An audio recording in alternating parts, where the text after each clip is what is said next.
శ్రోతలకు నా హృదయపూర్వక నమస్కారములు. మన శ్రోతలలో ఒక సోదరుడు అడిగిన ప్రశ్న, అసలు ఆధ్యాత్మికత అంటే ఏమిటి? ఈ ఆధ్యాత్మికతను మన జీవన విధానముతో పోల్చి మన జీవన విధానములో ఎలా ఆచరించుకోవాలో వివరముగా చెప్పగలరు? అది వారి ప్రశ్న. అసలు ఆధ్యాత్మికత అనేటువంటి పదం గూర్చి ఇంతకుముందు చెప్పుకోవడం జరిగింది అనేక శీర్షికల్లో. అసలు ఈ ఆధ్యాత్మికత అనే పదం ఏంటి అంటే ఆత్మగూర్చిన అధ్యయనము, ఆధ్యాత్మికము. అధ్యయనం అంటే ఒక చదువు, దాన్ని పరిశీలించటం, పరిశోధించటం, ఇదేంటని తెలుసుకోవటం, ఆ తెలుసుకున్న సత్యాన్ని, అది సత్యం అంటే అందులో ఉన్న సత్యాన్ని ఆచరించే ప్రయత్నం చేయటం, ముందు సత్యాన్ని తెలుసుకోవటం. అధ్యయనం అంటే ఒక స్టడీ, అందులో సత్యాసత్య విచక్షణతో అందులో ఉన్నటువంటి నిజాన్ని తెలుసుకోవడం. ఈ నిజాన్ని తెలుసుకోవడం అన్నప్పుడు ఏమైంది, దానికి ఆత్మగూర్చిన అధ్యయనం అని పేరు పెట్టారు, ఆధ్యాత్మికం అంటే. అసలు ఆత్మ అంటే ఏంటి? ఇప్పుడు ఆధ్యాత్మికము అనేది మనుషులు పెట్టుకున్న పేరే, ఆత్మ అనేది మనుషులు పెట్టుకున్న పేరే. మనిషిలో తాను కనుగొన్న విషయాలు కానీ, తన అవసర విషయాలు కానీ, తనకు సంబంధించిన విషయాలు కానీ ఏదైనా భావ వ్యక్తీకరణకు రెండవ వ్యక్తికి చెప్పటం కోసం మనిషి భాషను తయారు చేసుకున్నాడు. ఆ భాషలోంచి పేర్లు అన్నీ పుట్టుకొచ్చినాయి. అది పేర్లు. పేర్లు ఎందుకంటే గ్రహించటానికి, ఒకరి అభిప్రాయాలను ఒకరు, ఒకరి భావాలను ఒకళ్ళు గ్రహించటానికి అలా పేర్లు వచ్చాయి.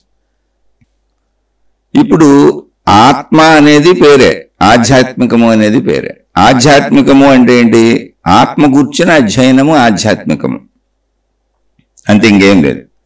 అంటే దాని గూర్చిన సంపూర్ణ సమూలాగ్రంగా తెలుసుకోవడం ఆత్మ గురించి. అసలు ఆత్మ అంటే ఏంటి? ఫస్ట్ ఆత్మ అంటే తెలిస్తేగా అధ్యయనం చేయడానికంటే. ఆత్మ అంటే దేనికి పేరు పెట్టారు అంటే, మనిషి బ్రతికున్నప్పుడు, అంటే మనిషి బ్రతికున్నప్పుడు అనే పదం ఎందుకు వాడానంటే, మనిషి చనిపోతున్నాడు అనే విషయం మనుషులందరికీ తెలుసు. అన్ని వయసుల వాళ్ళు చనిపోతున్నారు. చనిపోవటం అనేటప్పుడు ఏం జరిగింది అంటే, చనిపోయినప్పుడు అసలు ఏం జరిగింది అంటే ప్రాణం పోయింది అన్నాం. అంటే బ్రతికున్నప్పుడు ఏముంది అంటే ప్రాణం ఉంది అన్నాం. ఇప్పుడు నేను శరీరం అని మనం అనుకుంటున్నాం, సహజంగా అలా జీవించుతున్నాం కదా, అందరం అలా జీవించుకుంటూ వెళ్ళిపోతున్నాం కదా, మొత్తం మానవ జాతి అంతే అలాగే జీవిస్తుంది.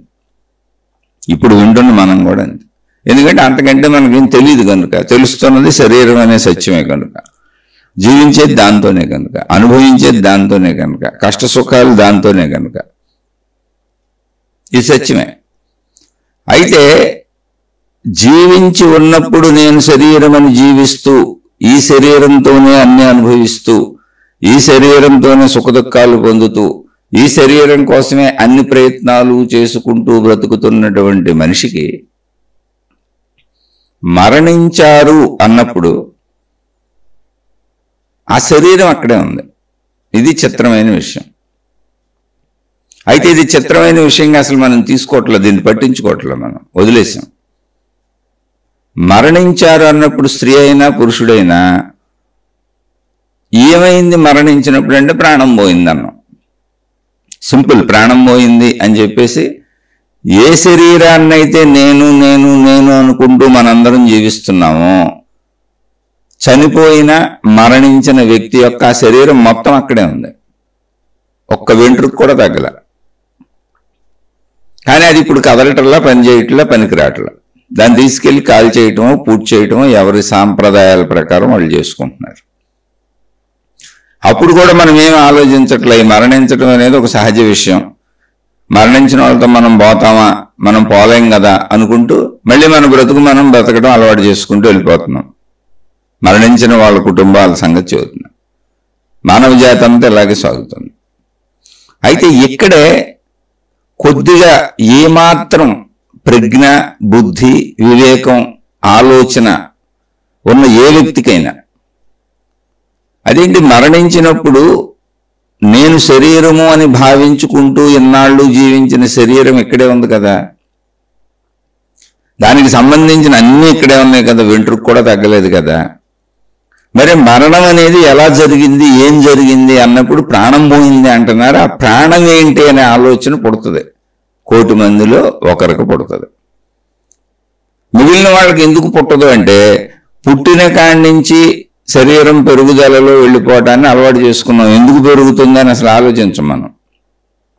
అక్కడ ఆలోచించినా మళ్ళీ మనం ఆధ్యాత్మికతలోకి వస్తాం, ఎక్కడ ఆలోచించినా ఆధ్యాత్మికతలోకి వస్తాం. అసలు పుట్టుకకు ముందేం జరిగింది, తల్లిదండ్రులు కలిస్తే, స్త్రీ పురుషులు కలిస్తే పిల్లలు పుడతారు. అక్కడ ఆలోచించిన ఇదేంటి, స్త్రీ పురుషుడు కలవటం ఏంటి, పిల్లలు పుట్టడం ఏంటి అని ఆలోచించిన ఆధ్యాత్మికతలోకి వస్తాం. అంటే పుట్టక ముందు ఎక్కడ ఉన్నాం, తల్లిదండ్రుల్లో ఉన్నాం. ఎలా ఉన్నాం, శక్తిగా ఉన్నాం. మనుషులుగా ఉంటే మనకి తెలుస్తుంది, మనుషులుగా లేం, శక్తిగా ఉన్నాం. ఆ శక్తి ఎలా వచ్చింది, కణ రూపంలో స్త్రీ గర్భంలోకి వస్తుంది. అక్కడ స్త్రీ శక్తిని వాడుకొని మళ్ళీ మానవ శరీర రూపాన్ని ధరిస్తుంది. 9 నెలలు టైం పడుతుంది. ఈ ప్రాసెస్ అంతా ఏంటి, ఇలాంటి ఇదంతా మనకి ఏంటి అనేది జ్ఞానం తెలియక్కర్లా. అదంతా పరిశీలించినప్పుడు ఏదో ఒక శక్తి నిర్ధారించి ఇదంతా జరుగుతున్నట్టుగా, పూర్తిగా నేను అనేటువంటి భావన కాకుండా, అంటే ఈ శరీర భావన కాకుండా ఒక శక్తి భావం తెలుస్తుంది, ఎవరో నడుపుతున్నట్లుగా. అందుకు ఇదంతా చెప్పేది. ఎక్కడ పరిశీలించినా మనకి కారణంగా ఎవరో కనపడతా ఉంటారు. ఆ ఎవరో అన్న చోట చాలా మంది అన్వేషించారు. ఎవరు ఎంతమంది అన్వేషించారంటే 1,000,000కి ఒకళ్ళు అన్వేషించి ఉండొచ్చు. మిగిలిన వాళ్ళందరూ రొటీన్గా అనుభవాలు అనిపిస్తున్నారు అంతే. స్త్రీ పురుషుల ఆకర్షణ ఉంది, ఆకర్షణ కలుస్తున్నారు, ఇది సహజం అనుకుంటున్నారు, దాన్ని ఆనందిస్తున్నారు. పిల్లలు పుడతారు, ఇది సహజం అనుకుంటున్నారు, దాన్ని ఆనందిస్తారు. పిల్లల్ని పెంచుకుంటున్నారు, ఇది సహజం అనుకుంటారు. అలా మన శరీరాలు పెరుగుతున్నాయి, వాళ్ళ శరీరాలు పెరుగుతున్నాయి, ఈ పెరగటం సహజం అనుకుంటున్నారు. అలా జీవించేసుకుంటున్నారు, దానికి కావలసిన అవసరాల కోసం ప్రయత్నించుకుంటున్నారు, సుఖ దుఃఖాలకు లోనవుతున్నారు. అలా పెరుగుతూ పెరుగుతూ వెళ్ళిన శరీరాలు తరుగుతూ వస్తున్నాయి, ఇదంతా సహజం సహజం సహజం అనుకుంటున్నారు. ఎందుకు సహజం, దీని వెనక మూలం ఏంటి అనేది తీసుకోవట్లే. అది సహజం అనేది నిజమే, అందులో డౌట్ ఏం లేదు, దాన్ని ఏం మార్చలేం. ఏం తెలుసుకున్నా అసలు మనం ఇక్కడ ఏం మార్చలేం, తెలుసుకోవటం తప్ప. మళ్ళీ అది తెలుసుకోండి, ఏమి తెలుసుకున్నా మనం దేన్ని ఇక్కడ మార్చలేం. ఇప్పుడు స్త్రీ పురుషులు కలిస్తేనే పిల్లలు పుడతారు అనే సిద్ధాంతాన్ని మనం మార్చలేం. పుట్టే పిల్లలు ఇలాగే తల్లి గర్భంలో 9 నెలలు తయారవుతారు. ఒక కణం శరీరంగా రూపుదాల్చుకుంటుంది, అన్ని అవయవాలతో సమకూర్చుకున్నాక తల్లి గర్భంలోంచి బయటకు వస్తుంది. ఆ సిస్టమ్ మార్చలేం, ఆ విధానం మార్చలేం. ఏమి తెలుసుకున్నా ఏం మార్చలేం. మళ్ళీ పుట్టిన బిడ్డ పెరిగే విధానాన్ని ఏం మార్చలేం. పెరుగుతూ వెళ్ళిపోయి తరిగే వృద్ధాప్యంకి వచ్చేసి మరణించేదాకా ఏం మార్చలేం. ఏమి తెలుసుకున్నా ఏం మార్చలేం. ఇప్పుడు ఎలా జీవిస్తున్నామో అప్పుడు అలాగే జీవించాలి. కానీ తెలుసుకోనప్పుడు మనం శరీరమే నేను అనేటువంటి సంపూర్ణమైనటువంటి భావనలో జీవిస్తున్నాం. అది తప్ప అంటే తప్పు కాదు, కానీ దానికంటే సత్యం ఉంది. ఇంకా అది పాయింట్. అక్కడ శరీరము నేనని జీవించడం తప్ప కానే కాదు, 100కి 100 పాళ్ళు నిజం. ఇప్పుడు దాన్ని అశ్రద్ధ చేస్తే అసలు ఆధ్యాత్మికం తెలుసుకోకపోయినా పర్వాలేదు, కానీ శరీరం నేననే భావన కాదనుకుంటే ఇప్పుడు బ్రతకడమే కష్టం, ఇప్పుడే చచ్చిపోతాం. దానికి తిండి పెట్టాలి, దానికి అన్ని సమకూర్చాలి. కాదు, ట్రై చేద్దాం, చూద్దాం, ఆకలేసిన ఆపేద్దాం, ఏం పెట్టకుండా కూర్చుందాం అన్నాం అనుకో, కుదరదు. ఎందుకని అది నేనే అని స్పందన తెలుస్తుంది, అది కూడా నిజమే. ఇప్పుడు ఇవన్నీ తెలుసుకుంటే శరీరం నేను అనే స్పందన మారిపోద్ది అనుకుంటున్నారు, అది కూడా ఏం మారదు. అసలు ఇక్కడ ఏ అద్భుతాలు జరగవు, ఏ మహిమలు జరగవు, ఏమి జరగవండి, అన్నీ ఇలాగే ఉంటాయి. కానీ ఈ శరీరము నేను అనే భావన శరీరానికి ఆధారమైనటువంటి విషయాన్ని కూడా తెలుసుకుంటుంది, అది కూడా నేనే అని అనిపిస్తుంది అంతే. అంటే శరీరము నేనుతో పాటు ఇప్పుడు శరీరము నేను అన్నప్పుడు ఇందాక చెప్పుకున్నాం కదా, అలవాటు అయిపోయింది, సహజంగా పెరుగుతూ వెళుతూ చనిపోతున్నాం. చనిపోయినప్పుడు మరణం అన్నాం.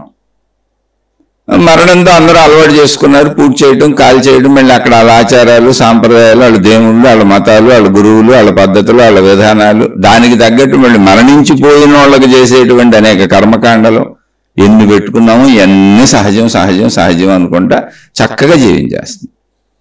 అంటే ఈ సహజము అని మనం అనుకునేది అసలు పట్టించుకుంటాను, సహజం కాదు అది. ముందు ఇప్పుడు జీవించటం మీదే ధ్యాస ఉంది మనకి. ఇప్పుడు అనుభవించాలి, ఇప్పుడు డబ్బు సంపాదించుకోవాలి, ఇప్పుడు సుఖాలు అనుభవించాలి, ఇప్పుడు భోగాలు అనుభవించాలి, ఇప్పుడు జీవించాలి. దీనికి మూలం ఏంటి అనే దాని మీద అసలు నాకు ధ్యాస వెళ్ళటంలా, నా తలలో నేనేం చేయను. అందుకని ఎందుకు మనుషులు ఎలా ఉన్నారంటే ఉండనే ఉండే, మీకు ఆలోచన వస్తే ఆలోచించని చెప్పాక కోటికి ఒకళ్ళకే వచ్చి ఉంటుంది మానవ జాతి మొదటి నుంచి. కోటికి ఒకళ్ళకి మాత్రమే ఈ ఆలోచన పుట్టుంటుంది, ఏంటి అసలు ఈ కారణం ఏంటి అని. మిగిలిన వాళ్ళందరూ ఇలా మనలాగానే మామూలుగా జీవించేసి ఉంటారు, ఇప్పుడు జీవిస్తున్న వాళ్ళలాగానే జీవించేసి ఉంటారు. ఎందుకని అంటే అసలు కొంతమందికి ఆలోచించడానికి టైం కూడా ఉండదు. మనం అందరినీ తప్పని కూడా అనుకోకూడదు. ఎందుకు ఉండదంటే అసలు ఏదో ఒకటి సంపాదించుకొని తిని నేను కొంచెం హాయిగా ఉన్నానని అనుకోవటానికే వసతులు వనరులు లేనటువంటి సమాజం బోల్డ్ మంది ఉన్నారు సృష్టిలో. అంటే మనుషులు అంటే దిగువ మధ్య తరగతి. కనీసం కొంతమందికి పెళ్లి చేసుకోవడానికి ఆడపిల్లలు దొరకరు, మగపిల్లలు దొరకరు. అంటే అంత పేదరికంలో ఉన్నారు. ఒకవేళ పెళ్లిళ్ళు చేసుకొని పాపం ఎవరొకళ్ళు దొరికి పెళ్లి చేసుకున్నా వాళ్ళకు వాళ్ళని వాళ్ళు పోషించుకుని వాళ్ళ పిల్లల్ని కానీ వాళ్ళని పోషించడం వాళ్ళకు పెద్ద జీవితం మొత్తం భరించలేనంత భారం అయిపోద్ది. గవర్నమెంట్లు ఎన్నో సహాయాలు, చుట్టుపక్కల ఎన్నో సహాయాలు, మళ్ళీ తీవ్రమైనటువంటి శారీరక బాధలు, మానసిక బాధలు, అనేక అనారోగ్యాలు ఇవన్నీ ఉంటాయి. వీటన్నింటితో జీవించాలి వాళ్ళు. అంటే ఈ శరీర సంబంధిత ప్రాపంచిక విషయాల సమస్యలు, అంటే సామాజిక సమస్యలు, ఒకటి భౌగోళిక సమస్యలు. కొంతమందికి వర్షాలు ఎండలకి ఉండటానికి వసతి సౌకర్యాలు లేవు. అలాంటి పేదరికంలో ఉన్నోళ్ళు ప్రపంచంలో చాలామంది ఉన్నారు. భౌగోళిక సమస్యలు, సామాజిక సమస్యలు, చుట్టూ ఉన్న వాళ్ళతో వచ్చే ఇబ్బందులు, కుటుంబ సభ్యులు కానీ చుట్టూ ఉన్న మనుషులు కానీ, సామాజిక సమస్యలు, ఆర్థిక సమస్యలు, కుటుంబ సమస్యలు, మానసిక సమస్యలు, శారీరక సమస్యలు. ఇన్ని సమస్యలు దాటాలి మనిషి ముందు. అసలు చాలామంది వీటిని దాటే స్థితిలోనే ఉండరు. ఎందుకంటే వాళ్ళకి వనరులు వసతులు ఉండవు. పాపం వాళ్ళు ఎక్కడ దాటుతారు? కాబట్టి వాళ్ళందరూ ఎందుకు ఆలోచించటం లేదని మనుషుల్ని నిందించాల్సిన అవసరం లేదు. ఎందుకంటే ఈ శరీర భావన ముందు అసలు దాటాలంటే ఇంత తిని చక్కగా కూర్చొని మనసు ప్రశాంతంగా ఉండి ఏదైనా ఇలాంటిది వినటానికి కొంచెం సమయం మిగిలి ఉండి ఆ విన్నది అప్పుడు అర్థం అవుద్ది. అప్పుడు వాళ్ళకి బ్రెయిన్ పనిచేస్తుంది ఈ జ్ఞానాన్ని అర్థం చేసుకోవటానికి. అసలు మనిషికి భౌగోళిక పరిస్థితులు ఎదుర్కోలేక, సామాజిక పరిస్థితులు ఎదుర్కోలేక, కుటుంబిక పరిస్థితులు ఎదుర్కోలేక, అంటే సమస్యలు, శారీరక మానసిక అనారోగ్యాలను ఎదుర్కోలేక, ఆర్థిక సమస్యలు ఎదుర్కోలేక, ఇన్ని ఇబ్బందుల్లో నిరంతరం ఆలోచిస్తూ నిద్రపోవటమే కష్టమయ్యి, మేల్కుంటుంటే భయం అయ్యి, అటువంటి వాళ్ళు ఏం ఆలోచిస్తారు? ఇలాంటి వాళ్ళు ప్రపంచంలో చాలామంది ఉన్నారు. అందుకని అందరూ ఆలోచించడం లేదు అన్నప్పుడు అసలు ఎవరి గురించి పట్టించుకోకండి. మీ గురించి మీరు తీసుకోండి. విషయం తెలుసుకుంటున్నాం అంతే. ఇక్కడ ఎవరు చెడ్డవాళ్ళు లేరు, ఎవరు మంచివాళ్ళు లేరు. అందరికీ అవకాశం ఇచ్చేది ఆ అనంత శక్తే. ఆ విషయం చివరిలో తెలుసు. అవకాశం కూడా ఉండాలి ఇక్కడ. కాబట్టి ఇప్పుడు ఈ ప్రాణం పోయినప్పుడు ఏం జరిగిందంటే శరీరం ఉంది, మొత్తం ఇక్కడే ఉంది. మరి నేను ఎన్నాళ్ళు శరీరం అనుకుంటూ బతికేశాను కదా అని మూలాలు వెతుక్కుంటండి. బతికే శారీరక మార్పుల్లో కానీ, అంటే శరీరం నిరంతరం మారిపోతూ వెళ్ళడం కానీ దాన్ని ఏం మార్చలేం. ఏది చూసినా ఏది తెలుసుకున్నా మనం మార్చేదైతే ఏముండదు ప్రపంచంలో. మహిమలు, మాయలు, అద్భుతాలు, సిద్ధులు, రకరకాల పేర్లు పెట్టుకొని మిమ్మల్ని మీరు ఏమార్చుకోవాకండి, ప్రజల్ని ఏమార్చుకోకండి. ఎందుకంటే మారేది ఏముంది చెప్పండి. ఏమంటే ఆయన ఎవరో విభూతి తీసాడు, ఈయన ఎవరో లింగాల నోట్లోంచి తీసాడు, ఆయన ఏదో ఉంగరాలు తీసాడు, ఈయన ఏదో వాచీలు తీసాడు, ఈయన ఏదో జరగబోయే చెప్పాడు, ఆయన జరిగింది చెప్పాడు, నా కళ్ళతో చూశాను, ఎన్నో గ్రంథాల్లో చెప్పానని మహిమల గురించి మాయల గురించి చాలా మంది నాకు ప్రశ్నలు పెడతా ఉంటారు. మీరు ఎలా చెప్పారేంటి, మీరు అక్కడ అలా జరిగింది అన్నారుగా, పరకాయ ప్రవేశాలు చేశారు అంటే అన్నీ బాగానే ఉన్నాయి నాయన, నువ్వన్నీ నమ్ము, నేను ఎందుకు వద్దంటాను, నాకేంటి బాధ. కానీ ఆధ్యాత్మికతలోనే చెప్పబడిన అతి గొప్ప విషయం ఏంటి అంటే మహిమల వైపు, సిద్ధుల వైపు వెళ్ళకండే భ్రష్టత్వాన్ని పొందుతారు. మహిమలను సిద్ధులను నమ్మకండి, ఆ వైపు వెళ్ళకండి, వాటిని ప్రదర్శించకండి. అవి ఉన్నవని నమ్మి ప్రజల్ని వాటి వైపు ఆకర్షింప చేయకండి. మీరు ఆకర్షించకండి, మీరు ఆకర్షింపబడకండి. భ్రష్టత్వాన్ని పొందుతారు, ఎందుకంటే వాటి వలన ఎటువంటి ఉపయోగము లేదు అని ఆధ్యాత్మికతలోనే చెప్పారు. నేను నా సొంతంగా ఎందుకు చెబుతాను? ఒకటి. రెండు, మహిమలు మాయలు లేవు నమ్మకండి అని ఎందుకు చెబుతున్నాను జాగ్రత్తగా అర్థం చేసుకోండి. ఇవి చేసిన ఎవరికైనా వృద్ధాప్యం రాకుండా ఉందా? నీ భవిష్యత్తు చెప్పారు, ఓకే. విభూతి తీశారు, ఓకే. ఉంగరాలు సృష్టించారు, ఓకే. గొలుసులు తీశారు, బంగారాలు సృష్టించారు, ఓకే. నువ్వు చెప్పాను, నీ భూత భవిష్యత్తు వర్తమానాలు చెప్పేశారు, నీకు ఇంట్లో దర్శనాలు ఇచ్చేశారు, నీకు కనపడ్డారు, బోల్డ్ మహిమలు చేశారు, గాలిలో నడిచారు, నీటి మీద నడిచారు. నువ్వెన్ని చెబుతాను, ఓకే. ఆ పుస్తకాలు నేను చదివాను, ఆ గ్రంథాలు నేను చదివాను, చదవకుండా ఇక్కడ దాకా ఎందుకు వస్తాను? వీళ్లలో ఒక్కళ్ళకైనా వృద్ధాప్యం రాకుండా శరీరంతో ప్రజలందరూ మనలాగా ఇలాగే పుట్టి ఇలాగే పెరిగి శరీరంలో మార్పులు రాకుండా అలా యవ్వనంలోనూ బాల్యంలోనూ ఉండిపోయారా? ఆహారం తినకుండా, నీరు తాగకుండా, గాలి పీల్చకుండా బతికేశారా? సహజ భౌగోళిక పరిస్థితులు మనిషి చేసినట్టు చేయకుండా అనుభవించకుండా ఉన్నారా? అంటే ఆహారం తినకుండా, గాలి పీల్చకుండా, నీరు తాగకుండా ఇలా బతికేశారా? చనిపోకుండా ఉన్నారా? శరీరం మార్పులు చెందకుండా ఉన్నారా? చనిపోకుండా ఉన్నారా? ఇవన్నీ జరుగుతున్నప్పుడు ఇంకా మహిమేంటి? వాళ్ళ శరీరమే వృద్ధాప్యంలోకి వెళ్ళిపోయింది, వాళ్ళ శరీరమే జుట్టు తెల్లబడిపోయింది, కంటి చూపు తగ్గిపోయింది, పళ్ళు ఊడిపోతున్నాయి, వృద్ధాప్యంలోకి వెళ్ళిపోతున్నారు, నడవలేకపోతున్నారు. ఇదివరకే యవ్వనంలో ఉపన్యాసాలు అద్భుతంగా అదరగొట్టేసి చెప్పేటువంటి పెద్ద పెద్ద మహనీయులు మహాత్ములు కూడా వృద్ధాప్యంలో నడవలేక నడుస్తున్నారు. మాట స్పీడ్ తగ్గిపోయింది, చేతల స్పీడ్ తగ్గిపోయినాయి. నేను వాళ్ళని అవమానించట్లా. ప్రకృతి ధర్మాలకు అందరూ లోబడే ఉన్నారు, సృష్టి ధర్మాలకు అందరూ లోబడే ఉన్నారు. ఒక్కళ్ళు కూడా శరీరంతో ఇక్కడ లేరు. ఉండుండి అసలు మొత్తం అందరూ మహిమలే నమ్మేవాళ్ళు, మాయలే నమ్మేవాళ్ళు. అసలు ఆత్మజ్ఞానంతో గొడవ ఎందుకు? మనం కూడా శరీరంతో ఎలా ఉండొచ్చో వాళ్ళని అడిగి తెలుసుకొని సాధన చేసుకొని ఉండిపోయేవాళ్ళు. కుదురుతుందా? కుదరనప్పుడు అవి ఏం చేసుకుంటారు? ఇవి ఎవరికే అంటే, మాకు డబ్బులు కావాలి, మాకు కోరికలు తీరాలి, మాకు సమస్యలు తీరాలి, బాధలు తీరాలి, కష్టాలు తీరాలి, కన్నీళ్లు తీరాలి, మాకు మొత్తంగా ఏదో ఎప్పుడు కావాలి. ఏంటి? దేహభావనలో నిరంతరం డబ్బు కోసం ప్రయత్నించుకుంటూ, ఇప్పుడు మనం ప్రయత్నించుకోవట్లే. అందరూ వృత్తి వ్యాపార ఉద్యోగాలు చేసుకుంటూ, పెళ్లిళ్ళు చేసుకొని, సంసారాలు ఏర్పరచుకొని, పిల్లల్ని పెంచుకుంటూ, నానా కష్ట సుఖాలకి లోనయ్యే దేనికి? బ్రతుకు పోరాటమే కదా. అందరూ సుమారుగా 80-90 సంవత్సరాలు బతుకుతారు కదా. ఆ 80-90 సంవత్సరాలు బ్రతుకు పోరాటం మొట్టమొదటి రోజు నుంచి మొదలైంది కదా. తల్లి గర్భంలోంచే మొదలైపోయింది అసలు పోరాటం, ఆరాటం. అయితే తల్లి శక్తిని తీసుకున్నాం, మనకు తెలియదు. కానీ భౌగోళిక పరిస్థితులకు లోనవ్వకుండా, సృష్టి విధానాలకి కట్టుబడి లేకుండా సాగిన శరీరం ఒకటి ఉందా? మరి అన్నీ సాగుతున్నప్పుడు వాళ్ళ శరీర జబ్బులే వాళ్ళు తగ్గించుకోలేకపోతున్నారు. నాకు తెలిసిన ఒక ఆయన మహానుభావుడు ఉన్నాడు, దేవుడనే పిలుస్తారు, భగవాన్ అని పిలుస్తారు. ఆయన రోజు కొన్ని వందల వేల మహిమలు చేస్తానే ఉన్నాడు. ఆ మహిమల పుస్తకాలు అయినాయి, కొన్ని లక్షల కోట్లు ఉన్నాయి, ప్రపంచవ్యాప్తంగా ఫేమస్ ఆయన. నేను ఆయన్ని కొన్ని వందల సార్లు చూశాను, నేను ఆయన నమ్ముతాను కూడా. కానీ ఆయనకి 25 సంవత్సరాల వయసులోంచో 30 సంవత్సరాల వయసులోంచో ఆయనకి డయాబెటిక్ ఉంది. దానికి ఆయన మందులు వాడుకుంటున్నారు. ఆయన జబ్బు ఆయనకి తగ్గట్లా. ఆయన ఎన్నో మహిమలు చేశారు, ఎంతోమందిని బతికిచ్చారు, ఎంతోమంది క్యాన్సర్లు తగ్గించారు, ఎంతోమంది మహిమలు. ఇవన్నీ పుస్తకాలు ఉన్నాయి, పుస్తకాలు రాశారు. అనేక మంది భక్తులు ఇప్పుడు కూడా అనుభవాలు చెబుతూనే ఉంటారు, టీవీల్లో వస్తూనే ఉంటాయి. నేను ఎవరిని కించపరచటలా. వారికి ఉన్న డయాబెటిక్ తగ్గల, అంటే షుగరు. ఆయనకి 25-30 సంవత్సరాల నుంచి ఉంది, దానికి మందులు వాడుకుంటున్నారు. తర్వాత ఆయనకి పార్కిన్సన్ వ్యాధి వచ్చింది. తర్వాత ఆయన పడిపోయారు, కాలు ఎముక తుంటెముక ఇరిగిపోయింది. ఆ తుంటెముక ఆపరేషన్ చేస్తే ఫెయిల్ అయింది. ప్రపంచవ్యాప్త ప్రఖ్యాత డాక్టర్లు ఆయన శిష్యులు, ఆయనే హాస్పిటల్స్ గోల్డ్ కట్టారు. నేను ఇప్పటికే వారిని నమ్ముతాను. ఎందుకు నమ్ముతానంటే ఆధ్యాత్మికంగా నమ్ముతాను, మహిమల కోసం నమ్మను, జ్ఞానపరంగా నమ్ముతాను. ఒక మంచి జీవితాన్ని జీవించమని ప్రజలకు బోధించి వెళ్ళారు. శరీర బోధ ఏం చేశారు విన్నారా మీరు? ఇక్కడ ఇదంతా ఎందుకు చదువుతుందని తెలుసా? ఆయన తుంటెముక ఇరిగిపోతే ఆయన్ని కుర్చీల్లో తోసుకొచ్చారు.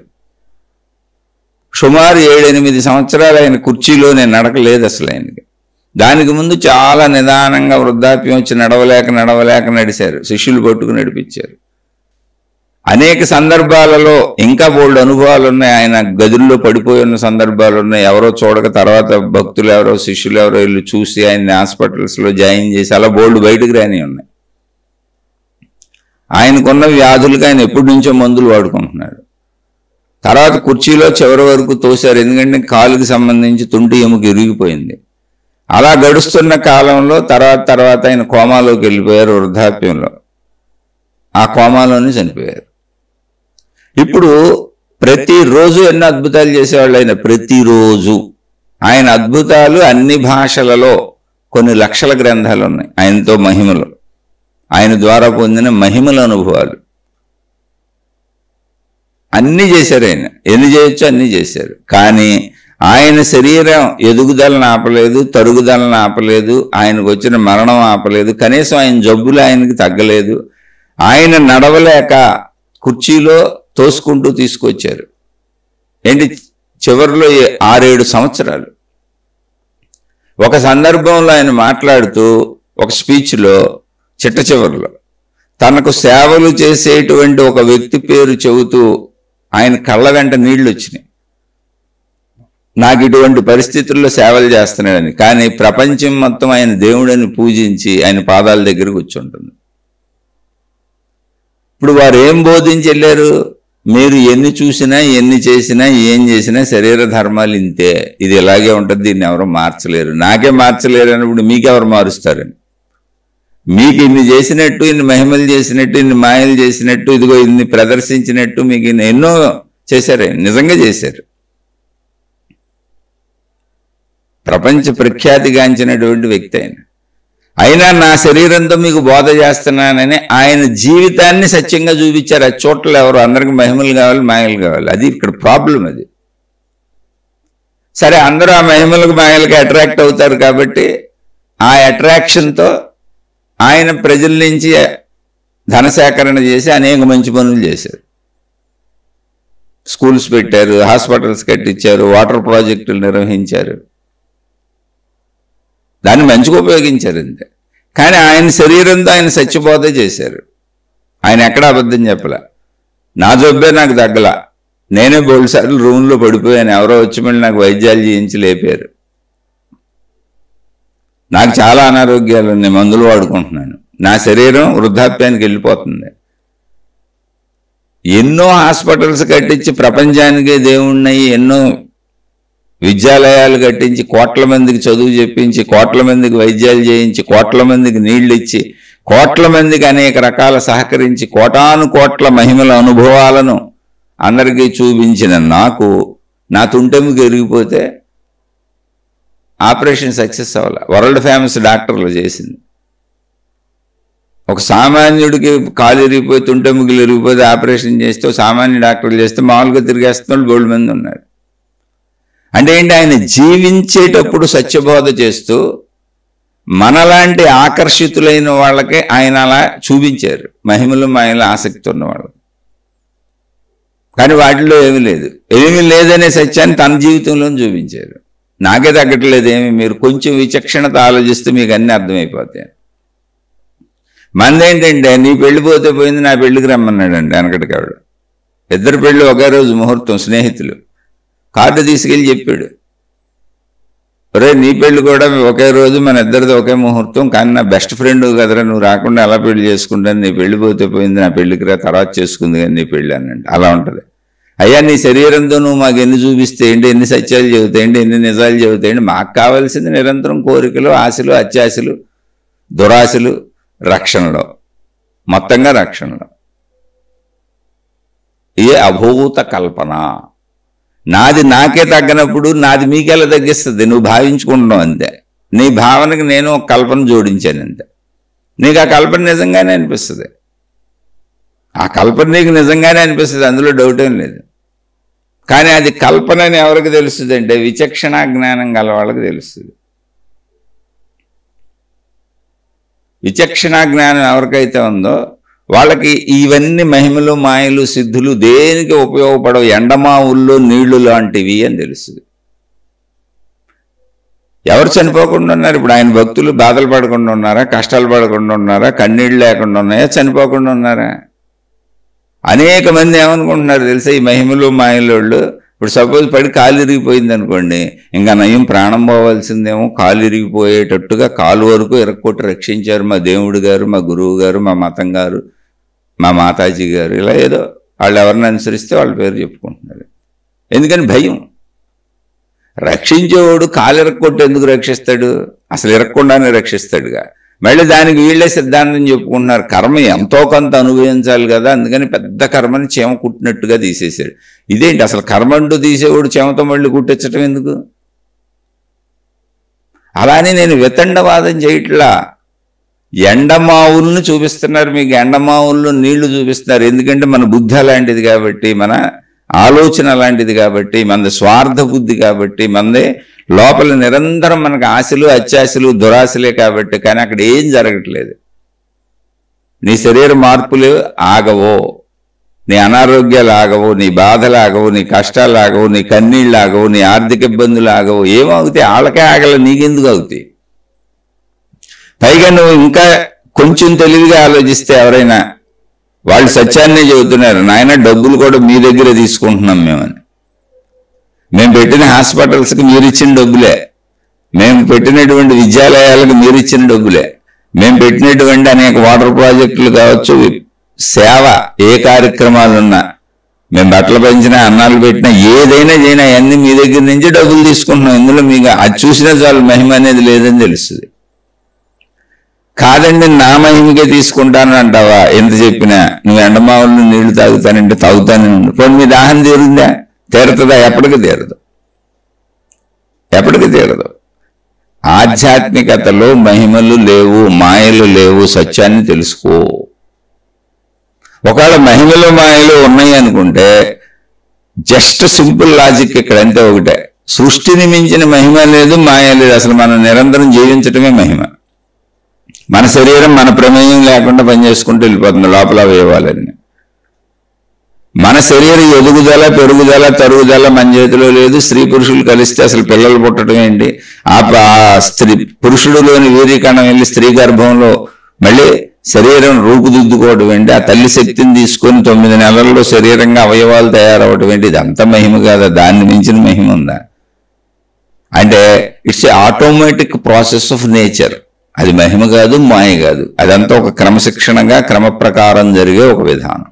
నువ్వు అదే మహిమగా తీసుకోవచ్చు, దాని పెద్ద విషయం ఉంది. అలా అయితే అసలు వీళ్ళు చూపించే మహిమలు మాయల కంటే సృష్టి అంతా మహిమే. ఎక్కడి నుంచి వస్తున్నావో తెలియదు, ఎక్కడికి వెళ్తున్నావో తెలియదు, మధ్యలో ఉంటున్నావు. కొంతకాలం ఇక్కడ జీవిస్తున్నావు, ఎందుకు జీవిస్తున్నావో నీకే తెలియదు. శరీరం ఉంది కనుక, ఆకలి వేస్తుంది కనుక ఆకలి కోసం ప్రయత్నించుకుంటున్నావు. ఇంద్రియాలు ఉన్నాయి కనుక ఇంద్రియాల కోరికలు పుడుతున్నాయి కనుక వాటి కోసం ప్రయత్నించుకుంటున్నావు. అసలు ఆకలి పుట్టకపోయినా ఇంద్రియ కోరికలు పుట్టకపోయినా నువ్వే ప్రయత్నం చేయలేవు. అప్రయత్నంగా శిలాప్రతిమలో ఉండిపోతావు. ఇదంతా చేయబడుతున్నది. ఆకలి పుట్టకపోతే ఎలా తింటావు? కోరిక పుట్టకపోతే ఎలా తీర్చుకుంటావు? అవి పుడుతున్నాయి లోపల. అదే సృష్టి మ్యాజిక్. కానీ అలా అర్థం చేసుకున్నా నువ్వు అయితే మొత్తం సృష్టి అంతా మహిమే మాయే. అప్పుడు సామాన్యమే. మహిమలు మాయలు అనుకోవటం ఏంటి? అందరికీ ఒకటే జరుగుతుంది, సామాన్యమేగా. గ్రహాలు గోళాలు నక్షత్రాలు, ఆ సూర్యుడు వెలుగేంటి, భూమి మీద పట్టమేంటి, అసలు ఆ సూర్యుడు ఒక మండుతున్న అగ్నిగోళం. దగ్గరికి వెళ్తే మాడిపోతాం, దూరంగా వెళ్తే చల్లబడిపోద్ది. ఎంత డిస్టెన్స్లో ఉంటే భూమి మీద మానవ జాతి కానీ మిగిలిన సృష్టి కానీ ఉండడానికి అవసరం ఉందో అంత డిస్టెన్స్ మార్పు చెందకుండా లక్షల కోట్ల సంవత్సరాల నుంచి ఇటు భూమి బ్యాలెన్స్ చేసుకుంటుంది, అటు సూర్యుడు బ్యాలెన్స్ చేసుకుంటున్నాడు. జస్ట్ మండుతున్న అగ్నిగోళం యొక్క వెలుగు వచ్చి మన మీద పడుతుంది అంతే. ఒక కొవ్వొత్తి వెలిగించినప్పుడు ఆ వెలుగు గదంతా వ్యాపించినట్టు, సింపుల్ అంతే. దాంతో మనం బతికేస్తున్నాం. అలా అయితే ఎన్ని మహిమలే, మన జీవితమే మహిమ. కానీ అలవాటు పడిపోయిన మహిమ మనకేంటంటే, మనం అనుకున్న డబ్బు ఎక్కువ వస్తే, ఆ ఉద్యోగం వస్తే, ఆ పెళ్ళి అయిపోతే, మన కళ్ళ ముందు ఏదో సృష్టిస్తే, ఎందుకంటే అది సృష్టించడం మనకు తెలియదుగా. అసలు సృష్టిరా మహిమరా అంటే మళ్ళీ సృష్టిలో సృష్టించడం ఏంటి? ఆలోచించుకోండి. అంటే నేను ఎవరిని విమర్శించదలుచుకోవాలా. ఇప్పుడు ఇవన్నీ ఎలా చేయొచ్చో కూడా బోల్డ్ మంది చదువుతున్నారు. కానీ ఆ వైపు వెళ్ళొద్దు, భ్రష్టు పట్టిపోతావు, సత్యాన్ని తెలుసుకోమని ఆధ్యాత్మిక చెబుతుంది. అలా చేసిన మహాత్ములు కూడా వాళ్ళ జీవితంతో సత్యబోధ చేశారు. వాళ్ళేం ప్రజల్ని మోసం చేయలేరు. మా జబ్బులే మాకు తగ్గలా బిళ్ళలు వాడుకుంటున్నాం, మా కష్టాలు మేము పడుతున్నాం, మా శరీరం ఇదిగో వృద్ధాప్యాన్ని పొందేస్తుంది, మాకు అన్ని రకాల బాధలు ఉన్నాయి, ఎదుర్కొంటున్నాం, అయినా మీకు మంచి చదువుతున్నాం, మంచి చేస్తున్నాం. కాకపోతే మీ గుణాలు ఇవి, మీ బుద్ధులు ఇవి, మీ ఆశలు ఇవి, మీ కోరికలు ఇవి కనుక మిమ్మల్ని అలా అట్రాక్ట్ చేసి చెబుతున్నాం అంతే. కానీ మా జీవితంలో అయితే మేము సత్యమే చెబుతున్నాం. మేము జీవించినటువంటి మొత్తం జీవితం, మా శరీరం మీకు సత్యబోధ చేసింది, మా జబ్బులు మీకు సత్యబోధ చేసినాయి, మేము మీ దగ్గర తీసుకునే డబ్బులు మీకు సత్యబోధ చేస్తున్నాయి, మా వృద్ధాప్యం, మా మరణం కూడా మీకు సత్యబోధ చేసి వెళ్ళింది. మేము ఎవరిని ఏ మోసం చేయలేము, మీరే మోసపోతున్నారు రకరకాలు ఊహించుకొని. అది మీ మనసు చేస్తున్న మోసం ఇది. అందుకని ఇక్కడ ఆధ్యాత్మికతలో మహిమలు మాయలు లేవు. ఉన్నాయని మీరు అనుకుంటే ఆత్మజ్ఞానానికి పనికిరారు, మిగిలిన అన్నిటికీ పనికి వస్తారు. దైవీ మార్గాలు ఏట్లైనా వెళ్ళొచ్చు మీరు, ఒక్క ఆత్మజ్ఞాన మార్గంలో ఇది సూట్ అవ్వదు. అందుకని ఇదంతా చెప్పే. సరే, మళ్ళీ అసలు సబ్జెక్టులోకి వద్దాం. ఇప్పుడు మరణించినప్పుడు పోయిందేంటి? ప్రాణం. ఇప్పుడు దాన్ని తెలుసుకున్నా తెలుసుకోకపోయినా మనం ఏం మార్చలేం. సహజత్వం అలాగే ఉంటుంది. సృష్టి సహజత్వంలో మార్పు రాదు. సృష్టి సహజత్వం అలాగే ఉంటుంది ఎప్పుడు. అయితే తెలుసుకుంటే ఏమవుతుంది అంటే, నేను శరీరం మాత్రమే కాదు, నేను ప్రాణాన్ని కూడా అని తెలుస్తుంది. ఎందుకని అది నిజమే కదా, నువ్వు తెలుసుకుంటుంది అబద్ధం కాదు, కల్పన కాదు. మనిషి చనిపోకముందు మనిషిలో ప్రాణం ఉందిగా. ఇలా కోటిలో ఒక్కరికి ఎవరికి ఆలోచన వచ్చింది. అది అసలు ఎక్కడి నుంచి వచ్చింది? మనిషి ఎక్కడి నుంచి వచ్చి పుడుతున్నాడు, ఎలా పుడుతున్నాడు, ఎందుకు పుడుతున్నాడు, ఇలాగే ఎందుకు జీవిస్తున్నాడు? మనుషులందరి జీవితాలు ఒకే రకంగా లేవు, చాలా అసమానతలతో కనపడుతున్నాయి. అంటే రూపురేఖల్లో కానీ, ఆరోగ్యాల్లో కానీ, మానసిక స్థితిగతుల్లో కానీ, ఆర్థిక స్థితిగతుల్లో కానీ, సామాజిక స్థితిగతుల్లో కానీ మొత్తంగా అనేక అసమానతలు ఉన్నాయి. ఇలా ఎందుకు సాగుతుంది?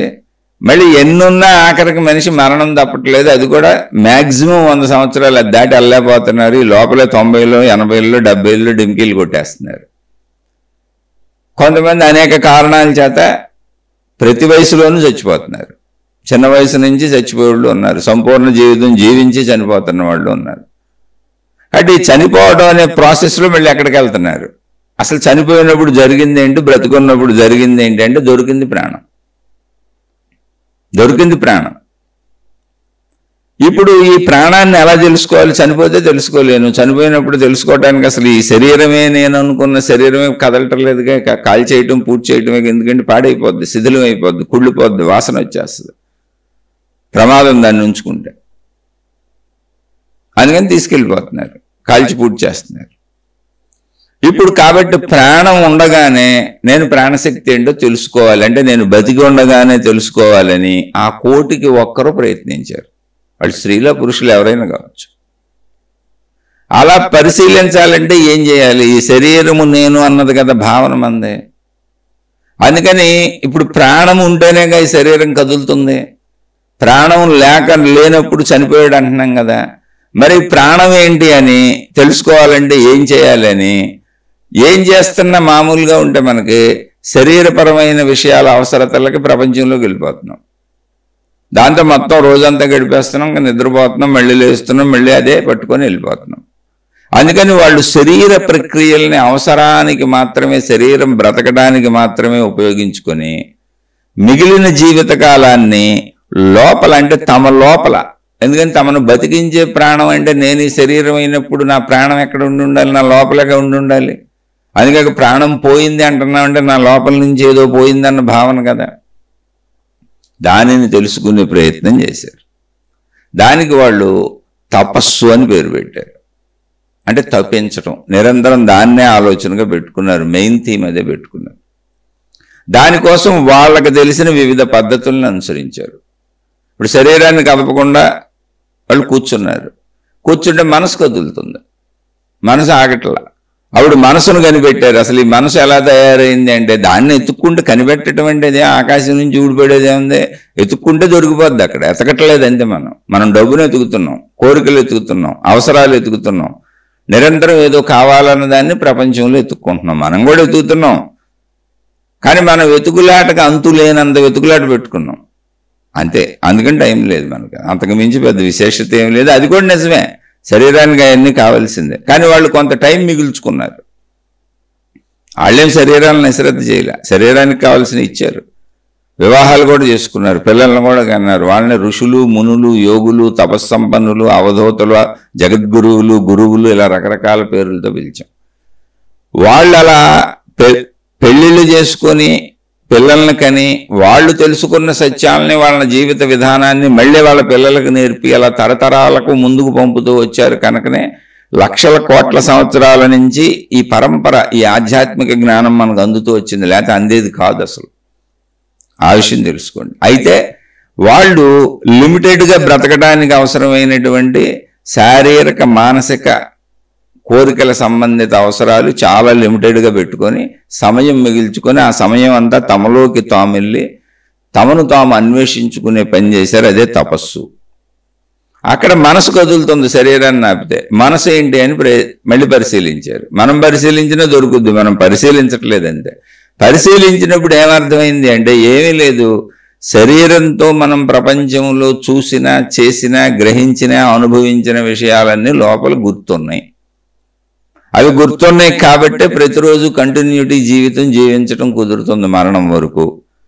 ఆ కంటిన్యూటీ జీవితంలో ఈ గుర్తున్న విషయాలన్నీ లోపల ఉన్నది మనసు, అందులోంచి ఒక్కొక్కటి ఆలోచనగా గుర్తుకు వస్తున్నది. ఈ ప్రాసెస్ ఎందుకు జరుగుతుందో తెలియదు, అది సృష్టి పెట్టింది. కానీ పరిశీలిస్తే కంటిన్యూటీ జీవితం కోసం ఆ ప్రాసెస్ అవసరంగా ఉంది శరీరంలో. ఆటోమేటిక్ ప్రాసెస్ అది, మనం తయారు చేసుకుంది కాదు. అందుకే కనుక్కోవటం అంటే అది మనలోనే ఉన్న, మనమే అలా జీవిస్తున్నా, కానీ ఆ మనలోనే ఉన్న సత్యాన్ని తెలుసుకోవటం ఆధ్యాత్మికం. మనలోనే ఉన్న మనం ఆలోచించని, మనం తెలుసుకొని ఇంకో కోణాన్ని చూస్తున్నాం అంతే. ఇప్పుడు బయట తిరగటం అవసరం కాదా, సంపాదించుకోవటం అవసరం కాదా, తినటం, తాగటం, తిరగటం అవసరం కాదా అంటే ఖచ్చితంగా అవసరమే. కానీ మొత్తంగా అదే అవసరం అనుకుంటే లోపల తెలియకుండా పోయింది. ఆ లోపలదే ఆధ్యాత్మికం, అది తెలియకుండా పోయింది. అందుకని లోపల కూడా తెలుసుకుందామని కోటి మందిలో ఒకరికి ఎవరికో కలిగిన ఆలోచనతో వారు బయట తిరిగే సమయాన్ని తగ్గించుకున్నారు అంతే. అది తప్పు కాదు, అది అవసరం కూడా. శరీరం తిరగాలి, అన్ని సంపాదించుకోవాలి, తినాలి, శరీరం బ్రతికుండాలి. ఆ తగ్గించుకున్న టైంలో చేసిన ప్రాసెస్లో మనసు అనేది జ్ఞాపకాల పుట్ట. ఏమున్నాయి మనసులో అంటే శరీర సంబంధిత, ప్రాపంచిక సంబంధిత విషయాల జ్ఞాపకాలు ఉన్నాయి అంతే. అది అర్థమైంది వాళ్ళకి. అందులోంచి ఒక్కొక్కటి ఆలోచనగా వస్తుంది, ఓహో అంతే, ఎప్పుడు దీని గురించి మనం ఏం దిగులు పడక్కర్లే. అసలు ఇంతకుముందు ఇదే ఆలోచన రాగానే దాన్ని చేసేయాలని పరుగులు పెట్టేసేవాళ్ళు. అసలు లోపల ఏమి లేదు, ఊరికనే ఆలోచన వచ్చింది, అది ఖాళీదంతే. అద్దంలో ప్రతిబింబం ఎలాంటిదో ఊరికనే జ్ఞాపకం వచ్చింది, అది చేసినా చేయకపోయినా ఏమవదు. ఇప్పుడు ఆ విషయం మాకు తెలియక ముందు పరుగులు పెట్టేసాం, అది రాగానే చేయకపోతే నా మనసు ఊరుకోవట్లేదు. ఇప్పుడు సామాన్య మనుషులు కూడా అంతే, అది గుర్తొచ్చి చేయకపోతే ఇప్పుడు బుర్రపాడైపోతుంది అనుకుంటారు. అవే వ్యసనములు అన్నారు వాటిని. అది ఏదైనా సరే, ఇప్పుడు నాకు గుర్తొచ్చింది, డబ్బు సంపాదన అయినా సరే, లేదా స్త్రీ పురుష సంబంధాలైనా సరే, తిండి అయినా సరే, చూడటమైనా సరే, వినటమైనా సరే, నువ్వు మామూలుగా జీవిస్తున్నా సరే, నువ్వే తాగుబోతో, తిరుగుబోతో, లేదా సిగరెట్లు తాగడం ఈ కాదు, మామూలుగా నువ్వేదైనా సరే అతిగా చేసేది ఏదైనా వ్యసనం అని చెప్పారు. ఆ వ్యసనాల్లో ఇరుక్కుపోయి అందరం వెళ్ళిపోతున్నాం. ఇంతకీ అది లోపల చూసుకోకుండా, మన లోపల ఆలోచించుకోకుండా, మన లోపల వెతుక్కోకుండా. కొంతమంది తెలుసుకొని వెతుక్కొని, అంటే ఎవరి ద్వారానో విన్నవాళ్ళు కూడా అసలు వింటూ వెళ్ళిపోతున్నారు, ఊరిని వినేసి వదిలేసి వెళ్ళిపోతున్నారు. దానికి కారణం ఏంటంటే దేహభావన బాగుంది, కాలక్షేపంగా ఉంది, అంతకుమించి ఏం లేదు. దేహభావన కాలక్షేపంగా ఉంది, బాగుంది. ఇప్పుడు నిజంగా చూడండి, కొంత డబ్బు సంపాదించేసాం, ఇంకా నిజంగా డబ్బు అవసరం ఉండదు, తర్వాత దాచుకోవటమే. కొంత సుఖం, ఇప్పుడు స్త్రీ పురుష శారీరక సుఖం కొంత అనుభవించేసాం, ఇవాళకి విశ్రాంతి తీసుకోవచ్చు. కొంత తిన్నాం, ఖచ్చితంగా తిన్నాక కొంత సమయం విశ్రాంతి తీసుకోవాలి, మళ్ళీ సాయంత్రమో మధ్యాహ్నం తినాలి. అలా ఏదైనా కొంత అనుభవించినాక నీకు ఖాళీ మిగులుతూనే ఉంటుంది. ఆ ఖాళీని ఈ అనుభవ భావాలతో కొత్త అనుభవాలు ఏం తీర్చుకోవాలి, మళ్ళీ ఇంకా డబ్బు ఎలా సంపాదించాలి, కొత్త ఏమేమి ఉన్నాయి తెలుసుకోవడానికి వినియోగించుకొని పరుగులు పెడుతున్నాం అంతే, ఖాళీ లేక కాదు. ఆ పరుగులను ఆపేసి శరీరం బ్రతకడానికి అవసరమైన అన్నీ చేసుకున్న వాళ్ళు లోపలికి వచ్చి తమను వెతుక్కోగలిగారు, అంతే, తేడా ఏం లేదు. అందుకని నువ్వు ఎప్పుడైతే అధికంగా పరుగులు పెడుతున్నావో అది వ్యసనం. అది ఏదైనా మామూలు చాలా చిన్న విషయం, సహజ విషయం అని నువ్వు అనుకున్నా అది వ్యసనమే. ఎందుకంటే నీ లోపలికి నువ్వు రాకుండా, నీకు తెలిసినా కూడా నువ్వు ఆచరించకుండా నీకు అడ్డుపడుతుంది. చాలామంది తెలుసుకుంటారు, ఆత్మజ్ఞానం బోల్డు మంది అంటారు, బోల్డు మంది ఆ పుస్తకాలు చదువుకుంటారు, బోల్డు మందికి తెలుసు ప్రపంచంలో. ఎందుకంటే ఇప్పుడు ప్రపంచవ్యాప్తంగా సోషల్ మీడియాలో వచ్చేసి గురువులు, ప్రచారాలు, అనేక మత ప్రచారాలు, మార్గ ప్రచారాలు, విధానాలు, దైవీ వ్యవస్థలు బోల్డ్ వచ్చేసినాయి. అందరూ ఆత్మజ్ఞానాన్ని ఎక్కడో చోట చెబుతానే ఉన్నారు. కానీ ఎందుకు పాటించరు అంటే, ఇనేసి వదిలేస్తాం, దేహజ్ఞానం బాగుంది మాకు, దేహానుభవం బాగుంది మాకు, కాలక్షేపం దాంతోనే బాగుంది, ఏముంది డబ్బు సంపాదించుకుంటాం, సరిపోని ఉంటే ఇంకా సంపాదించుకుంటాం, ఇంకా ఇంకా ఇంకా సంపాదించుకుంటాం, ఇంకా ఇంకా సుఖాలు అనుభవిస్తాం, ఇంకా ఇంకా వ్యసనాలు అనుభవిస్తాం, ఇంకా ఇంకా వ్యసనాలు, తిండి తిప్పలు అన్నీ అలవాటు చేసుకుంటాం. నీకు వచ్చిన నష్టం ఏంటి? నాకే నష్టం లేదు, ఎవరికే నష్టం లేదు. నష్టం కష్టం నీకే తెలుస్తుంది చివరిలో. అసలు ఇక్కడ ఎవరికే నష్టం లేదు, ఎవరు చేసుకున్నారో వాళ్ళకే. అంటే చాలా కొంతమంది ఏమో అసలు సదుపాయాలు లేక సరిపోక తెలుసుకోలేరు, కొంతమంది అనారోగ్య బాధలతో సమస్యలతో తెలుసుకోలేరు, కొంతమంది తెలుసుకున్నా ఆచరించరు, అందులోనే ఇరుక్కుపోయి ఉండటం ఇష్టం, ఆ వ్యసనాలతో సాగటం ఇష్టం, సాధన చేయరు. అందుకని మళ్ళీ ఆధ్యాత్మికతలో ఆత్మజ్ఞానం వచ్చినప్పుడు మహాత్ములు మహర్షులు ఏం చెప్పారంటే, దీనిని చాలామంది వింటారు, కానీ కోటాను కోట్లలో ఏ కోటి మందిలో ఏ ఒక్కడు మాత్రమే దాన్ని సాధన చేస్తాడు అని చెప్పారు. వాళ్ళు అనుభవం, అది ప్రపంచాన్ని చూశారు. ఎందుకని అంటే సాధన చేయాలని అనిపించదు, అది ప్రాబ్లం. ఇంతకీ మనం ఆత్మ అంటే ఏంటి అనే పదాన్ని చెప్పుకుంటున్నాం, అది చెప్పుకొని మళ్ళీ విషయాల్లోకి వెళ్దాం. ఇలా ఎవరైతే తమలో ప్రాణశక్తిని అన్వేషించే ప్రయత్నం చేశారో, చనిపోయినప్పుడు పోతుంది ప్రాణం కనుక, బతికున్నప్పుడు ఆ ప్రాణశక్తిని తెలుసుకోవాలని ప్రయత్నం చేశారో, వాళ్ళు శరీరాన్ని ఆపి లోపలికి రాగానే మనసు కదులుతూ కనపడింది. కదులుతున్న మనసుకు మూలం కనుక్కున్నారు, ఏమి లేదు, ఇది నేను ఇంద్రియాలతో పోగేసుకున్న జ్ఞాపకాల పుట్ట అంతే, ఇది ఏమీ చేయలేదు, ఇదేదో ఆలోచన రాగానే నాకేదో అయిపోయిందని పరుగులు పెట్టక్కర్లేదని మనసు మీద అదుపు వచ్చింది కొంతకాలానికి అక్కడ. ఎందుకని అందులో ఏం లేనప్పుడు అసలు అది నిన్నేం చేస్తుంది, ఊరిన జ్ఞాపకం నిన్నేం చేయలేదుగా. అది వాళ్ళకి అర్థమైంది, సాధనలో అర్థమైంది. మొదటి రోజు అర్థం అవుతుంది, అది సాధన చేయాలి. అక్కడ వాళ్ళకి మనసు మీద అదుపు వచ్చింది, ఇదేమి చేయలేదు అన్నప్పుడు ఏముంది, అది ఇప్పుడు బొమ్మ పాము లేదా తాడు పాము కాదు అది, లేదా ఊరికనే పాము లా కనపడుతున్నటువంటిది, అక్కడ పామే లేదు అన్నప్పుడు అది నీడ ఏం చేస్తుంది? మనిషి నీడ మనిషి కాదుగా, చెట్టు నీడ చెట్టు కాదుగా. అలా ఊరుకునే ఒక నీడ లాంటిది లోపల జ్ఞాపకంగా ఉందంతే. అదేం చేస్తుంది అన్న ఆలోచన వచ్చింది, అంతే, మనసు వాళ్ళ అదుపులోకి వచ్చింది. అంటే అదేమి చేయదు అన్నప్పుడు అయిపోయింది, దాని స్టోరీ క్లోజ్. ఇక అది సాధనలో తెలిసింది. అక్కడి నుంచి అదేమీ చేయదని ఎప్పుడైతే నిర్ణయించుకొని దాని కదలికలకు నేను కదలక్కర్లేదు, అది బొట్టుగా ఎలాడక్కర్లేదు అనుకున్నారో, మనోస్థితిని దాటేశారు. అంటే మనసులో ఉన్న కదలికలు, భావాలు, అర్థాలను పట్టించుకోకుండా స్థిరత్వాన్ని పొందారు. అక్కడ ప్రాణశక్తి అనుభవమైంది. ఆ నిశ్చలత, ఆ నిర్మలత, ఆ ప్రశాంతత, ఏమీ లేని ఖాళీ స్థితి. అంటే మనసులో ఏ భావం లేదు, ఏ ఆలోచన లేదు, ప్రాపంచిక సంబంధిత ఏ విషయం లేదు, కనీసం నేను అన్న ధ్యాస కూడా లేదు, నేను ఈ శరీరం అన్న ధ్యాస కూడా లేదు. అంటే మనసు ఉంటే నేను ఉంటుంది, నేనన్న భావన కూడా పోయింది. పోయింది అంటే ఏంటి? వదిలేశారు, పట్టించుకోవట్లేదు దాన్ని. మనం రోడ్డు మీద వెళ్తున్నప్పుడు బోల్ ట్రాఫిక్ ఉంటుంది, ట్రాఫిక్ అంతా మనం ఏం పట్టించుకోము, మనకేం అవసరమో అది చూసుకుంటూ వెళ్ళిపోతాం అంతే. అడ్డాలు వస్తే తప్పుకుంటూ వెళ్ళిపోతాం అంతే తప్ప ట్రాఫిక్ మాయమైపోదు, మనం మాయమైపోము. అలాంటి ఒక స్థితి వస్తుంది అంతే. అది సాధనలో లోపల ఆ స్థితి వచ్చిన వాళ్ళకి తెలుస్తుంది, మిగిలిన వాళ్ళకి అర్థం కాదు. అన్ని మాయమైపోతాయి అనుకోబాకండి. ట్రాఫిక్లో మళ్ళీ ఉదాహరణ చెబుతున్నా, మనకి ఏది అవసరమో దాన్నే పట్టించుకుంటాం తప్ప మిగిలిన పట్టించుకోం, అవి అక్కడే ఉంటాయి. అలా పట్టించుకొని ఒక మనసు తయారవుద్ది. అందులో నేననేది కూడా ఉండదు కనుక అది మనసు అనక్కర్లా, కానీ అది మనసే. ఎందుకంటే తర్వాత మనసు మళ్ళీ వాళ్ళ సాధనలోంచి బయటకు వచ్చినప్పుడు మనసు బాగా తెలుస్తూ ఉంటుంది. మామూలు స్థితుల్లో చక్కగా అన్నీ తెలుస్తాయి. శరీరం నేనని ఇదని అన్నీ తెలుస్తాయి మనకు తెలిసినట్టు. అయితే వాళ్ళు ఎప్పుడైతే ఆ ప్రాణశక్తిలోకి వెళ్ళి అనుభవం పొందారంటే ఒక నిశ్చలతలోకి వెళ్ళారో, అక్కడ అనుభవం పొందడం అంటే ఏంటి? ఏమీ లేదు. జాగ్రత్తగానండి. శరీర అనుభవాలు, శరీరంతో పొందిన మనో అనుభవాలు వదిలేయటమే అనుభవం పొందటం. అంటే అన్ని అనుభవాలు వదిలేయటమే అనుభవం పొందటం. అన్ని అనుభవాలను కాసేపు పక్కన పెట్టడమే. ఏంటి అలాంటి స్థితి వస్తుందా అంటే వస్తుందా అని కన్ఫ్యూజ్ అవ్వద్దు. మీకు చెప్పే ట్రాఫిక్లో వెళ్తున్నప్పుడు మనకు కావలసిన విషయం వైపే శ్రద్ధ పెడతాం, మిగిలినన్ని వదిలేస్తాం, పట్టించుకోం.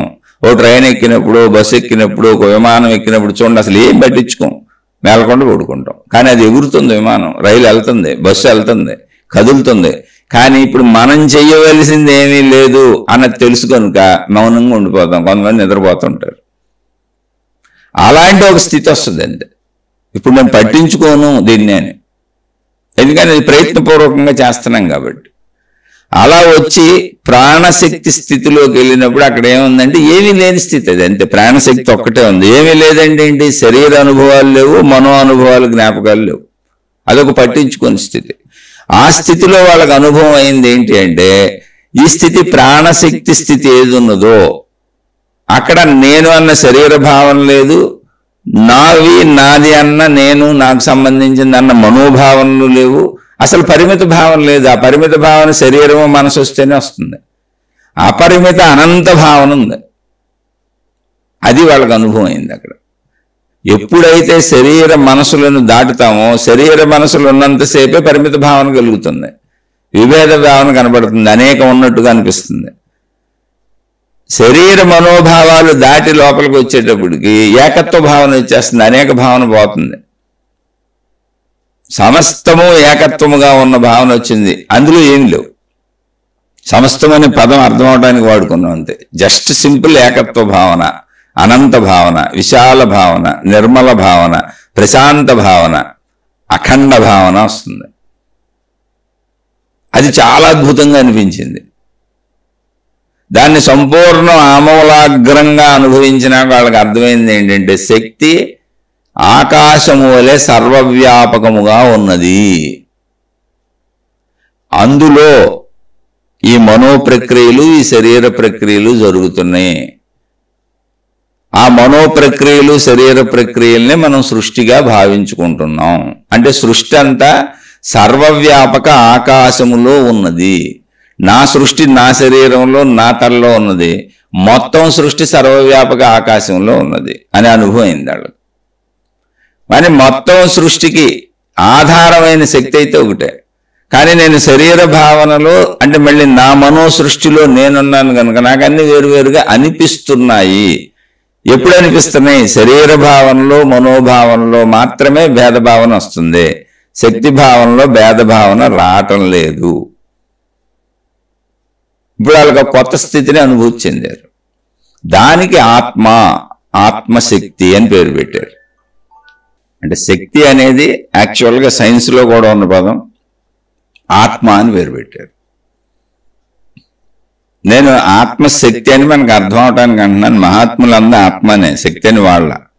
మీరు పూర్వ గ్రంథాల్లో ఎక్కడికి వెళ్ళినా కూడా ఆత్మ, బ్రహ్మము అని ఉంటాయి.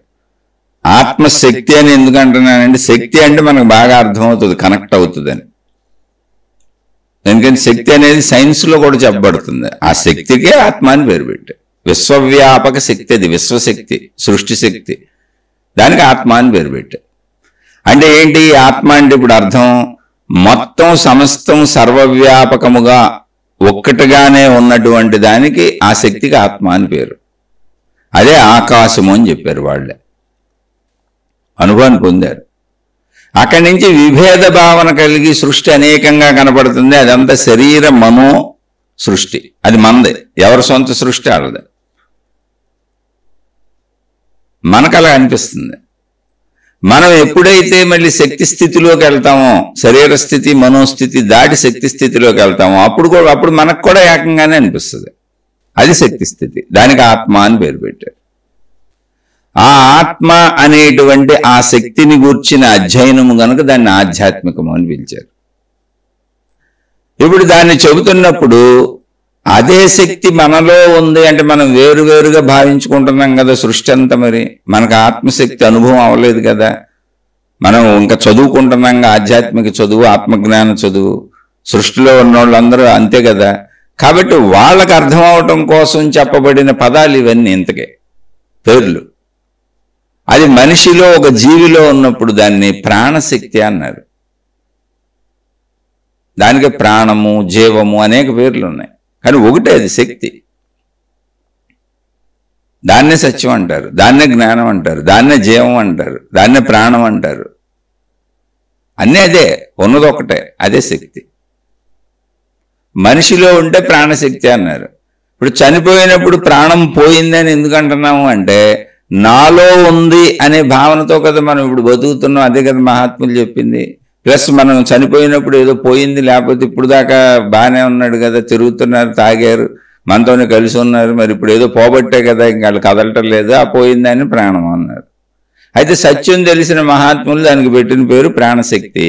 ఆధ్యాత్మిక జ్ఞానము, ఆత్మజ్ఞానము, ఆధ్యాత్మిక చదువు ఏదైనా కూడా ఆత్మశక్తి అనుభవం లేనటువంటి, శక్తి గురించి తెలియనటువంటి సామాన్య మానవులకు చెబుతున్నారు. కాబట్టి ఆ పదాలు, భాషా పదాలన్నీ వాళ్ళకు అర్థమయ్యేలా ఉపయోగిస్తున్నారు. వాడికి తెలియని వాడికి కదా చెప్పాలి. ఇది ఆధ్యాత్మికం అంటే అసలు. అయితే ఇప్పుడు దీన్ని మన సోదరులు ప్రశ్న అడిగిన వాళ్ళు అడిగింది ఏంటంటే దీన్ని జీవితానికి అన్వయించి అసలు ఎలా జీవించాలి ఆధ్యాత్మిక జీవితం అంటే రోజు చెప్పుకుంటున్నాం ఇంచుమించు.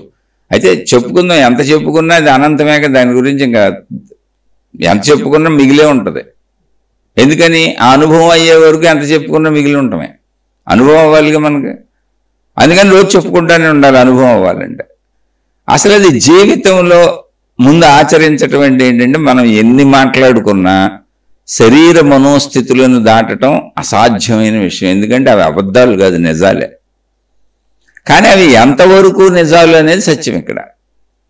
అంటే శరీరానికి ఒక పరిమితి ఉంది. 100 దాటి ఎవరు వెళ్ళరు, 100 సంవత్సరాలు దాటి 90, 80, 70 ఎక్కడో పూర్తి అయిపోతుంది. అంటే సహజ సంపూర్ణ జీవితాన్ని తీసుకుంటే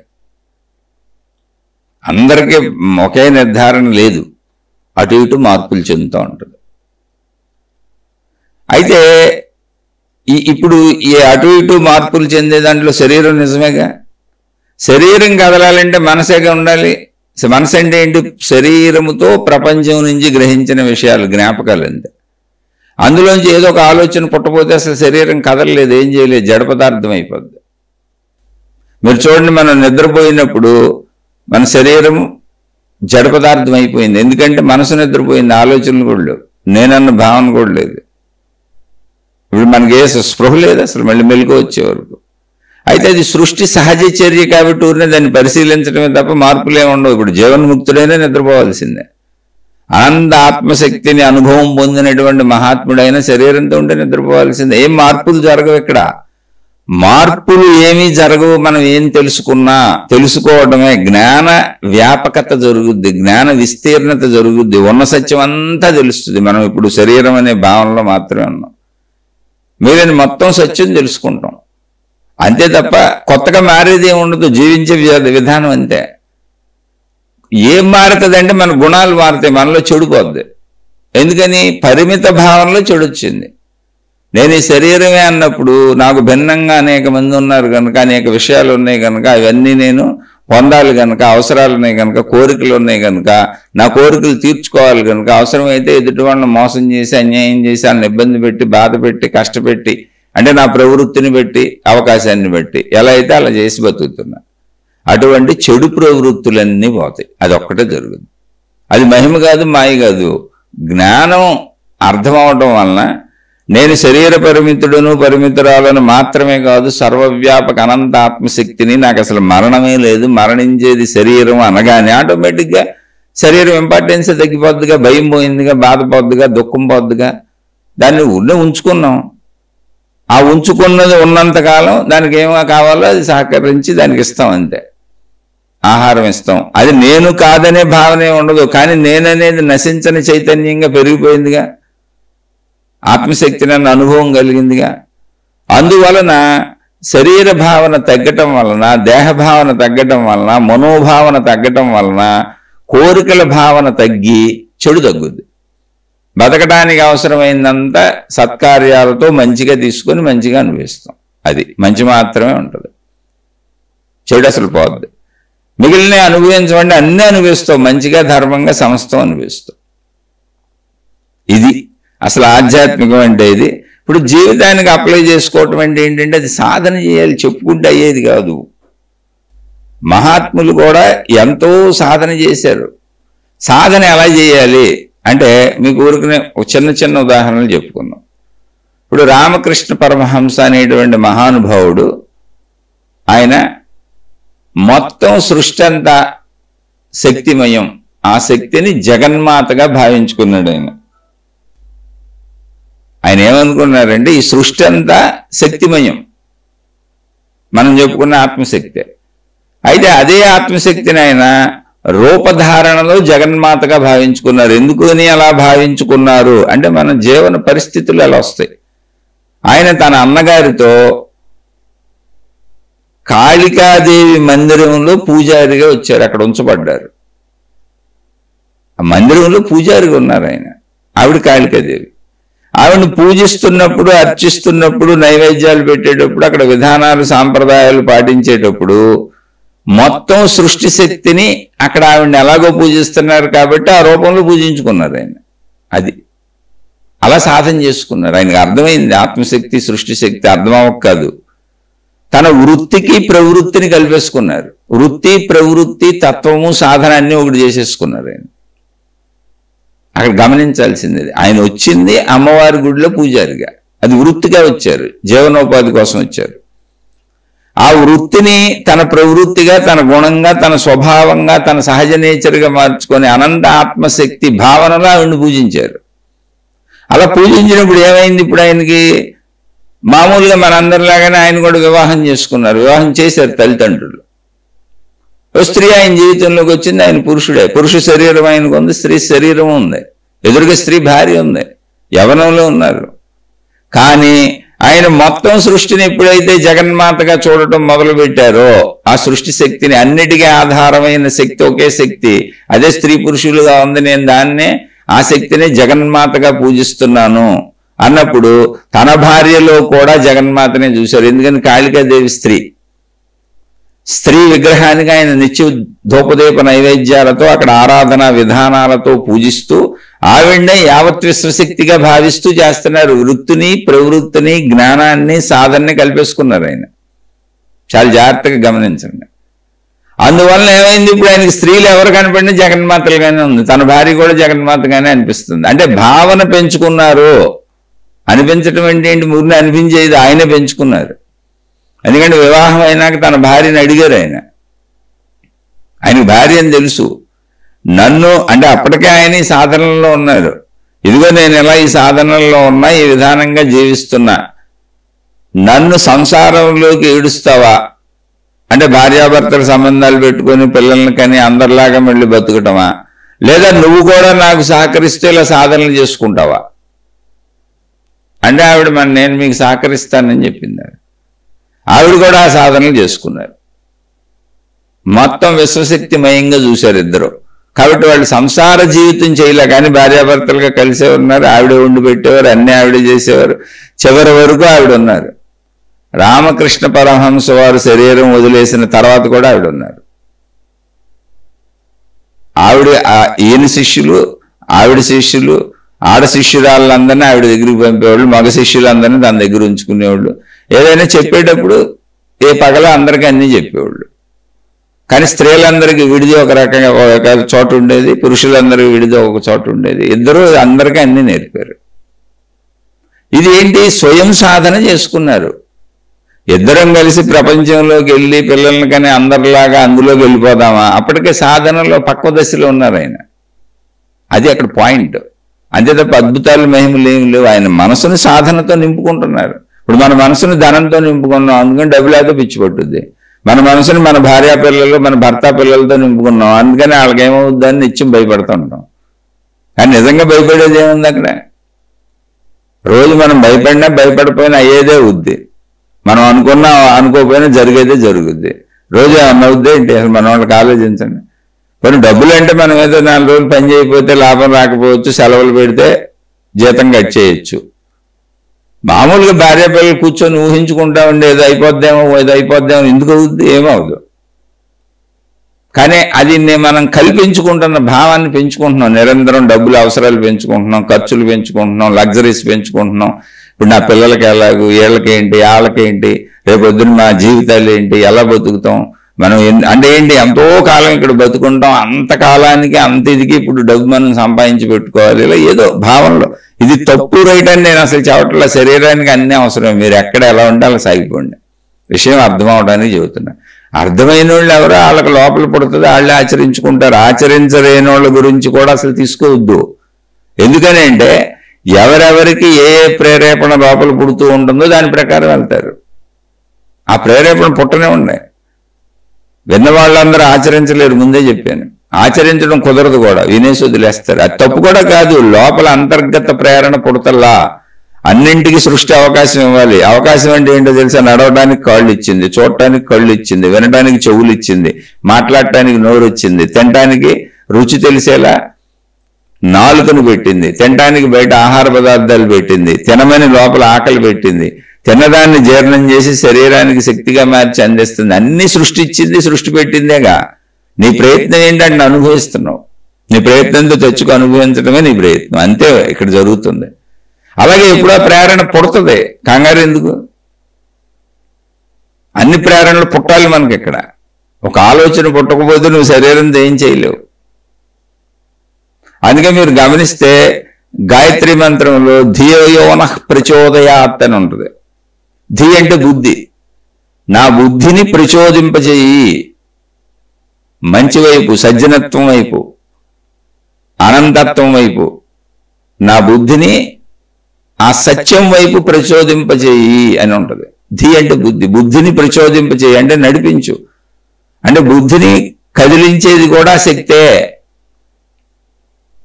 అందుకని పుడుతుంది ఎప్పుడు, కంగారు ఎందుకు వదిలేదు. అందుకని ఇప్పుడు చెడులన్నీ చేసి నేను ఆయన పొడిసేసాను, నా బుద్ధిని కదిలింపజేస్తున్నటువంటి శక్తి దైవశక్తి అంటే కోర్టులు పోలీసులు ఒప్పుకోరు ఎవరు. మరి నీ ఇష్టం అది. ఎందుకంటే నీకు విచక్షణ జ్ఞానం కూడా ఇవ్వబడింది. కాబట్టి ఇప్పుడు మీరు విచక్షణ జ్ఞానాన్ని ఉపయోగిస్తారా, ప్రచోదింపజేసే వరకు ఊరుకుంటారా అంటే ఇతరుల గురించి చెప్పాను, కానీ మనకు విచక్షణ బుద్ధినే వాడుకోవాలి. ఇతరుల గురించి ఆలోచించేటప్పుడు విచక్షణ బుద్ధి పనిచేస్తుంది ఎవరికి? మనకే. కాబట్టి మనం విచక్షణ బుద్ధిని ఉపయోగించగలం. మన ఎదుట వాళ్ళ విచక్షణ బుద్ధిని ఉపయోగింపచేయటం మన వల్ల అవుద్దా? వాళ్ళ లోపలికి వెళ్ళి అవదుగా. కాబట్టి వాళ్ళకి ప్రచోదింపబడాలి. ప్రచోదింపబడాలంటే వాళ్ళ విచక్షణ బుద్ధిని వాళ్ళు ఉపయోగించుకోవాలి, మనకెందుకు. అందుకని ఎదుట వాళ్ళకేమో అది ప్రచోదింపబడాలి, మనకేమో విచక్షణ బుద్ధిని ఉపయోగించుకోవాలి. ఎందుకంటే అది మన చేతిలోనే ఉంది కనుక, మనకు తెలుసు కనుక. అందుకని మనం తప్ప మిగిలిన వాళ్ళందరి గురించి వచ్చినప్పుడు మంచి చెడు మాట్లాడాల్సిన అవసరం అసలు మనకు లేదు. ఎందుకనంటే అది సృష్టి నడక. మన వరకు వచ్చినప్పుడు నాకు తెలుస్తుంది కనుక, నొప్పి తెలుస్తుంది, ఆకలి తెలుస్తుంది, సుఖం తెలుస్తుంది, నా కదలికలు తెలుస్తున్నాయి, మంచి చెడు తెలుస్తుంది కనుక నా జ్ఞానాన్ని నేను ఉపయోగించాలి. అంటే నా ప్రచోదన నేనే చేసుకోవాలి. ఆ సత్యాన్ని అర్థం చేసుకోండి. ఆడి ప్రచోదనాడు సరిగ్గా చేసుకోవట్లేదు అని తిడతానని బాగండి. ఎవరిని తిట్టే హక్కు మనకు లేదు ఇక్కడ. అసలు వాటి గురించి మనకు గొడవ లేదు. మన ఎదుట వాళ్ళందరూ బొమ్మలండి, ఎందుకంటే వాళ్ళ లోపల మనం దూరం ఏమీ చేయలేం. మనకు మనం బొమ్మ కాదు, మనం ఏమైనా చేయొచ్చు, చేసే శక్తి మనలోనే ఉంది, మనలోనే ఆలోచనలు పుడుతున్నాయి, తప్పు రైట్ మనకు తెలుస్తుంది.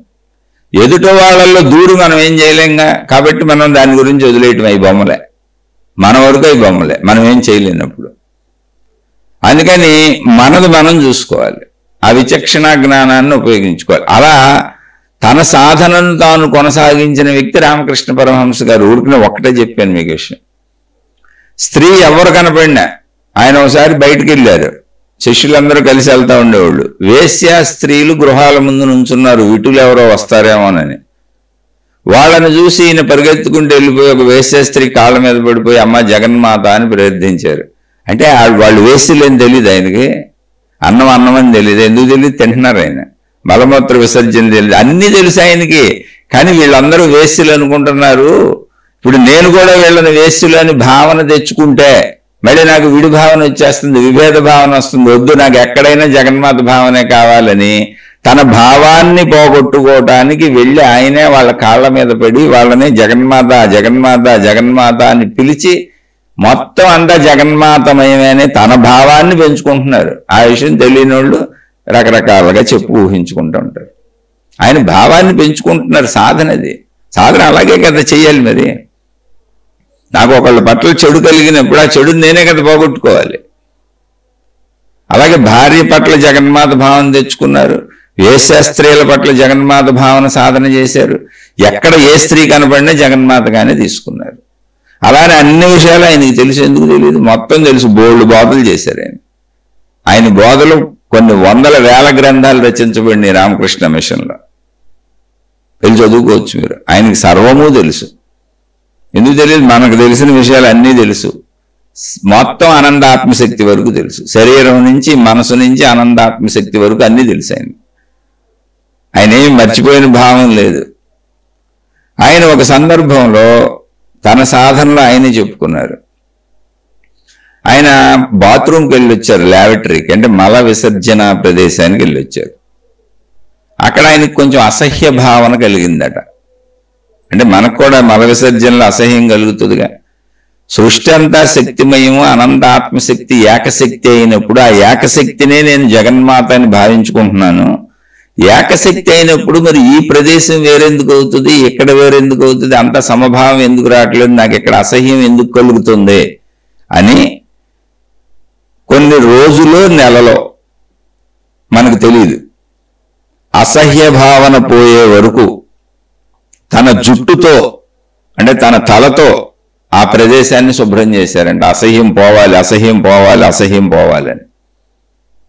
అలా సాధన చేసుకున్నారు సార్. అదేదో ఒక లైన్ పుస్తకాల్లో చదివేసి మనం వినేసి మనమే వాళ్ళు ఏదో మహానుభావులని వాళ్ళని ఆకాశంలో పెట్టి ఫోటోల్లో పెట్టేసి ఆరాధనలకు పెట్టేసి సాధన మనం చేయకుండా ఉంటే ఉపయోగం ఉంది. వాళ్ళు సాధన చేసి చూపించారు. వాళ్ళ జీవితమే సాధన. తనలో కలుగుతున్న అసహ్య భావాన్ని పోగొట్టుకోవాలి, సమభావం కదా ఉండాలని సాధన చేశారు ఆయన. చూడండి ఎంత చక్కగా తనను తాను చూసుకుంటున్నారో. తన లోపల అదే చెప్పింది, నీ లోపల నువ్వు చూసుకో, గుణమార్పు చేసుకో, చెడు పోగొట్టుకో. రోజు లోపల చెప్పుకుని మనం ఆధ్యాత్మికతలో రోజు శీర్షికల్లో చెప్పుకునేది అదే, లోపలికి వెళ్ళు నిన్ను నువ్వు చూసుకొని. ఆయన తనను తాను చూసుకున్నారు. అసహ్య భావన కలిగింది. అదేంటి? మొత్తం ఏకశక్తి అయితే, అనంత ఆత్మశక్తి అయితే అసహ్య భావన ఎందుకు కలుగుతుంది? అది దేహభావనకు కలుగుతుంది, మనోభావనకు కలుగుతుంది. కాబట్టి దేహభావన మనోభావనలో అది మల విసర్జన చేసే ప్రదేశం. కానీ శక్తి భావనలో సమస్తము ఒకటే. కాబట్టి నాకు అసహ్య భావన పోవాలి, నేను దేహభావంలో మనోభావంలో కంటే శక్తి భావంలోనే ఉంటాను. కాబట్టి ఈ భావన కలిగింది దేహానికి గనుక, శక్తి భావన దీనికి కలగలేదు గనుక, శక్తి భావనలో ఇది ఉండదు గనుక, ఇది మనోదేహాలకు కలిగిన భావన గనుక మనోదేహాలకే ఈ సాధన చేయిస్తాను, దానికే శిక్షేస్తానని తన తలతో తన శరీరంతో శుభ్రం చేశారు. అంటే శరీరానికి అది అలవాటైపోవాలి ఆ తల ప్రదేశం. అప్పటి వరకు సాధన చేశారు. అలానే మీరేదో చేయబాకండి, మన పిచ్చోళ్ళు అంటారు. మనం ఎక్కడున్నామో అక్కడి నుంచి మొదలై వెళ్ళాలి. ఆయన అనంతత్వంలో లీనమైపోయిన వ్యక్తి. అప్పుడప్పుడు కలిగిన శరీర భావాన్ని పోగొట్టుకోవడానికి ఆ సాధన చేశారు. మనం ఇప్పుడు చేయకూడదు. ఎవరో తలకు మించిన పనులు చేయబాకండి, తలకు మాసిన పనులు అసలు చేయబాకండి. మహాత్ముల్ని ఎప్పుడూ కూడా అనుకరించకూడదు. సత్యాన్ని తెలుసుకొని మనం ఉన్న స్థితిలో ఎలా చేయాలో అలా చేసుకుంటే అక్కడి నుంచి వెళ్ళాలి. అందుకని ఆధ్యాత్మికత వినండి. ఆచరణకి ఎంత కుదురుతుందో ఎంత చేయగలరో అది శరీరానికి, మనసుకి, సమాజానికి, కుటుంబానికి ఎవరికి ఇబ్బంది కలిగించకుండా నిదానంగా సాధన చేసుకోండి. ఆయన అప్పటికే ఎన్నో స్థితులు సాధించేశారు. భార్యనే జగన్మాతగా చూశారు అంటే ఇంకా ఏదో ఆ చిన్న అసహ్య భావన శరీరానికి కలిగింది, పరిమిత భావనలో వచ్చింది అది. అందుకని శరీరానికి సంబంధించి ఆ భావన పోగొట్టాలని శరీరంతో శుభ్రం చేశారు. శరీరానికి రోజు అలవాటైనప్పుడు భావన పోద్దు. చూడండి, ఇప్పుడు పసిపిల్లలు మలమూత్రాలు విసర్జించినప్పుడు తల్లికి ఏమి అనిపించదు, శుభ్రంగా తల్లిదండ్రులు శుభ్రం చేసేస్తుంటారు. ఎందుకని? పసిబిడ్డకి ఏమీ తెలియదని వీళ్ళకి తెలుసు కనుక. పసిబిడ్డ తనకు తాను ఏమీ చేసుకోలేదు, పసిబిడ్డకు కూడా ఆ విషయం తెలీదు. మలమూత్ర విసర్జించాను నేను అక్కడ అందులో పడి ఉన్నానని అయ్యే నోట్లో పెట్టుకుంటూ ఉంటారు పసిపిల్లలు తీసుకొని. అంత అమాయకత్వపు ఒక స్వచ్ఛత ఏదో ఉందో ఆ స్వచ్ఛతకు ఎవరైనా స్వచ్ఛతలోకి వెళ్ళిపోతారు. అందుకే తల్లిదండ్రులు మళ్ళీ ఎటువంటి అసహ్యత లేకుండా పిల్లల్ని పెంచుతారు. అటువంటి స్వచ్ఛ మనసుకు ట్రై చేసుకున్నారు ఆయన. పసిబిడ్డ లాంటి మనసుకు ట్రై చేసుకున్నారు ఆయన. అది సాధన చేసుకున్నారు. తెలుస్తుంది కనుక ఆ తెలిసేదాన్ని సాధన చేసుకున్నారు. అలాగే డబ్బు అంటే మనందరికి ఇష్టం. ఆయనకు కూడా డబ్బు అవసరమేగా. ఆయన బ్రతకాలంటే డబ్బు కావాలిగా, తిండి కావాలిగా, ఆహారం కావాలిగా, ఎంత తక్కువలైనా. అది భక్తులు ఎవరో ఇచ్చేవాళ్ళు. అది భక్తులు ఎవరో తెచ్చిచ్చింది వాళ్ళు ఎవరో ఆ శిష్యులకి ఎవరికో ఇస్తే వాళ్ళు ఏదో అంత వండి వాళ్ళకి పెట్టేవాళ్ళు. ఇప్పుడు ఆ భావన పోగొట్టుకోవాలంటే ఏం చేయాలి? ధనం మీద నాకు ఆసక్తి ఉండకూడదు, కానీ అది అవసరమే. అది లేకపోతే బతకడం కుదరదు. నాకు ప్రత్యేకంగా ఆసక్తి ఉండకూడదు, ధనాన్ని నేను ముట్టుకోను. ఎవరైనా ఇంట్రెస్ట్ ఉన్నోళ్ళు ఉంటే అక్కడ ఎవరో శిష్యులకి ఇవ్వండి, ఇంత పదార్థాలు తెచ్చివ్వండి, ఏదో మాకు ఎంత ఉండి పెడతారు, అంతే చాలు. నాకు బతకడానికి ఆహారం చాలు తప్ప డబ్బు నేను అసలు ముట్టుకోను, నాకు డబ్బు వద్దు. ఆయన చెప్పారు కీర్తి, కాంత, కనకము. కాంత అంటే ఆయన పదవుల్లో మగవాళ్ళకి చెప్పినప్పుడు కాంత అన్నారు. అదే మళ్ళీ స్త్రీలకు చెప్పినప్పుడు పురుషుడు. అంటే కామ కోరికలని. కీర్తి అంటే నాకు గుర్తింపు రావాలని. కనకం అంటే డబ్బు, అంతే, ఇంకేం లేదు. సంపదలన్నీ. ఈ మూడింటికి నేను దూరంగా ఉంటానని ఆయన స్వీయ సాధనలు చేసుకున్నారు. అలా చేసుకున్నప్పుడు, ఆ స్వీయ సాధనలు చేసుకున్నప్పుడు ఆయన ఏం చేశారు? డబ్బు అనేది ఇంపార్టెంట్, అవసరమని అందరికీ తెలుస్తూనే ఉంటుందిగా. మరి ఎలా పోద్ది నా మనసులోంచి ఆ భావన? ఇప్పుడు మనసులో ఉంది నాకు తెలుసు ఆ విషయం. డబ్బు కోసమే కదా ఆయన కాళికాదేవి ఆలయంలో పూజారిగా వచ్చింది. అసలు బ్రతకడానికే కదా, బ్రతుకు తెరువు కోసమే కదా. అక్కడి నుంచి తన సాధనతో తన ఔన్నత్యాన్ని, తన ఉన్నతత్వాన్ని ఆయన సాధించుకుంటూ ఆత్మశక్తి వరకు వెళ్ళిపోయారు. అప్పుడు ఆయన ఏం చేశారు? శరీర భావనలో డబ్బు అవసరమే, మనోభావనలో డబ్బు అవసరం అన్నది దృఢపడే ఉంది. ఇది పోగొట్టుకోవాలంటే ఏం చేయాలని ఒక చేతిలో మట్టిని పెట్టుకొని, ఒక చేతిలో రూపాయి కాయని పెట్టుకొని కొన్ని రోజులు, నెలలు, సంవత్సరాలు ఆ భావన పోయే వరకు సాధన చేశారు. ఏమన్నా తెలుసా? ఈ డబ్బు ఎంతో, ఈ మట్టి అంతే, ఈ మట్టి ఎంతో, ఈ డబ్బు అంతే, ఈ డబ్బు ఎంతో, ఈ మట్టి అంతే, ఈ మట్టి ఎంతో, ఈ డబ్బు అంతే, రెండు ఒకటే. సాధన చేసుకున్నారు. సార్ నేను సాధన చేస్తాను అనబాకండి, డబ్బు అవసరమే. ఆయన పక్కన శిష్యులు ఉన్నారు, 2 మంది ఉన్నారు, ఎవరికో ఇస్తే ఇంత వండి పెట్టి తెచ్చిస్తారు. ఆయన తనకు పోగొట్టుకున్నారు. ఆ పోగొట్టుకున్నాక ఆయన పోగొట్టుకున్నారా లేదా అనే విషయాన్ని పరీక్షించాడు కూడా వివేకానందుడు. ఆయన చెప్పారు, నాకు డబ్బు పడదు, డబ్బును వదిలేసాను, డబ్బు నాకు ఇప్పుడు నెగిటివ్ కూడా, నేను అసలు దాన్ని ముట్టుకోకూడదని నిర్ణయించుకున్నాను. అందుకని నాకు అటువంటి డబ్బుకు సంబంధిత విషయాలు వస్తే నా శరీరం అంగీకరించదు అని చెప్పారు. ఇది ఈయన నిజం చెబుతున్నారా అబద్ధం చెబుతున్నారని వివేకానందుడు ఆయన పడుకునేటువంటి దుప్పటి కింద తీసుకెళ్లి రూపాయికి ఆయన పెట్టారు. ఆయన లేనప్పుడు పెట్టారు. ఆయన వచ్చి కూర్చొని దాని మీద, ఇక్కడ ఏదో ఉంది నాకు సరిపడింది, నా ఒళ్ళు మంటలు పడుతుంది, కొంచెం వెతకండి అని గబగబా లేచిపోతే అక్కడ రూపాయికి ఆయన ఉంది. ఎవరు పెట్టారండి? వివేకానందుడు. నేనే పెట్టాను, మిమ్మల్ని పరీక్షించడానికి పెట్టాను, మీరు చెప్పింది నిజం అబద్ధం మాకెలా తెలుస్తుంది, అందుకని పెట్టాను అన్నాడు. ఆయన సభాష్ అన్నాడు. సభాష్, అలా పరీక్షించి నన్ను అనుసరించు, నీకు సత్యం అదే తెలుసు. అప్పుడు సాధనలు ఎలా చేయాలో చుట్టూ ఉన్న వాళ్ళకి అర్థమవుతుంది. అదే ఆయన చేసుకున్న సాధన. సాధన అర్థమయ్యేలా చేసిన గురువు ఆయన. అర్థం కాకుండా నీతి బోధలు చెప్పేసి వెళ్ళిపోవాలి. అందుకే గ్రంథం వేరు, గురువు వేరు అనేది. గురువు కూడా బోధ చేసి వెళ్ళిపోకూడదు. డబ్బు వద్దంటే గురువు డబ్బు ముట్టుకోకూడదు, కీర్తి వద్దంటే గురువు కీర్తికి వెళ్ళకూడదు. నువ్వేం చెబుతున్నావో అవన్నీ గురువు ఆచరించి చూపించినప్పుడే ఆ శిష్యులు దాన్ని పొందగలరు. అలా ఆచరించి చూపించిన మహద్గురువు కాబట్టి ఆయన ఒక వివేకానందుని, ఇంత పెద్ద రామకృష్ణ మిషన్, ఇంత పెద్ద శిష్యులు, ఇంత సమూహాలు తయారైనాయి. డబ్బు వద్దంటే ముట్టుకోలే, భార్య ఉంది కాపురం చేయలే, నిరంతర సాధనలు చేసుకుంటూ శిష్యులకు సాధనలు నేర్పారు, ఎలా సాధన చేయాలో. డబ్బుని అసలు ముట్టుకోలే. ప్రతి స్త్రీని జగన్మాతగా చూసి ఆమె పాదాలపై పడిపోయారు. ఎవరిని విమర్శించకూడదంటే విమర్శించలా, ఎవరి జోలికి వెళ్ళా, ఎవరినేం అనలా. అలా జీవించి చూపించారు సార్. జీవించి చూపించేవాడు గురువు, బోధ చేసేవాడు చెప్పేవాడు గురువు. ఇప్పుడు నేనున్నాను, నేను చెబుతున్నాను, నేను గురువుని కాదు సామాన్యుడిని ఎందుకు చెబుతాను? నేను జీవించి చూపించట్లా, ఆచరించి చూపించట్లా, ఊరికనే నేను అక్కడక్కడ చదివిని మీకు చెబుతున్నా. ఇది బోధలు కూడా కాదు అసలు, ఈ మాటలు, ఒట్టి మాటలు. బోధ ఎప్పుడు అవుతుందంటే అది మిమ్మల్ని మార్చగలిగినప్పుడు. అలా ఆచరించి చూపించేవాడు గురువు. ఒట్టి మాటలు చెప్పి వెళ్ళిపోయాడు గురువు కాదు. ఎలాగే డబ్బు ముట్టుకోకూడదు, నిజంగా డబ్బు ముట్టుకోకూడదు. గురువులకి డబ్బు అవసరమై, మనుషులకి డబ్బు అవసరమైతే ఇంక ప్రపంచంలో డబ్బు వద్దు, అవసరత లేదు, తగ్గించుకొని ఆత్మశక్తి వైపు వెళ్ళని చెప్పేవాడు ఎవడుంటాడు? అలానే ఆయనకి అవసరత లేదంటే ఉంది, ఆయన పక్కన శిష్యులు ఉన్నారు, ఆ శిష్యులకి ఇచ్చారు. వాళ్ళు తెచ్చిన పదార్థాలు ఏదో ఆయన మీద గౌరవం ఉన్నోళ్ళు పదార్థాలు, కూరగాయలు, లేదా బియ్యము, లేదా అక్కడ తినే పదార్థాలు, లేదా డబ్బులు ఇచ్చి కొనుక్కోమండం అంటే అవి శిష్యులు చేశారు. అందరూ తిన్నారు, అక్కడే అందరికీ పెట్టారు, అందరూ తిన్నారు, అందరితో పాటు ఆయనకి ఎంత పెట్టారు. ఆయన డైరెక్ట్గా అసలు ఎవరి దగ్గర నేను ముట్టుకోనని ముందే చెప్పారు. నాకు ఇవ్వద్దు, నేను ముట్టుకొని నేను తీసుకోను, నాకు అన్నం లేకపోయినా పర్లేదు, ఆ వ్యవస్థ ఒకళ్ళు ఈ శిష్యులు లేరు వీళ్ళందరూ వెళ్ళిపోతారు, నాకు వండి పెట్టేవాడు ఉండ పర్లేదు, కానీ నేనైతే ముట్టుకోను. కానీ ఆయనకి ఆ వ్యవస్థ సమకూర్చబడింది. అందుకని మీరు పిచ్చి పిచ్చి ఆశాలు వేసి పొరపాటు చేసుకోకుండా ఆయనకి సమకూర్చబడింది ఆ వ్యవస్థ. శిష్యులు ఉన్నారు, వాళ్ళ మీద వండి పెట్టేవాళ్ళు ఉన్నారు, వాళ్ళకి ఇచ్చారు డబ్బులు వచ్చిన వాళ్ళు. ఆయన అసలు అంతకంటే అన్నం కంటే ఎక్కువ ఏం తీసుకోవాలి. ఆయన అసలు చిరిగిపోయిన బట్టలు ఏదో చిన్న క్లాత్ కట్టుకునేవాళ్ళు కింద, ఆయనకి బట్టల అవసరత కూడా లేదు. ఎప్పుడైనా బయటకు వెళ్తే చొక్కా వేసుకునేవాళ్ళు. నిరంతరం ఆయన ప్రజలకు మంచి చెప్పడమే తప్ప తన స్వీయానికి ఆయన అన్నం తినడం తప్ప చేసింది ఏమీ లేదు.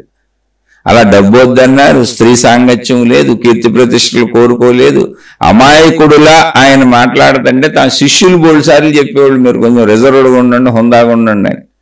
ఎందుకంటే స్త్రీలు ఎవరు కనపడింది, వేసే స్త్రీలు కనపడితే జగన్మాతని కాళ్ళ మీద పడిపోయారు.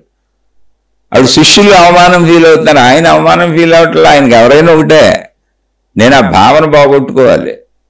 శిష్యులు మనలాంటి వాళ్ళు కదా, అందుకని ఆయనకి చెప్పేవాళ్ళు ఏమండి వాళ్ళు వేసే స్త్రీలు అండి, చూసిన వాళ్ళు ఏమనుకుంటారు మీరు వెళ్ళి కాళ్ళ మీద పడుతున్నారు, నాకు ఎవరైనా ఒకటే బాబు అని.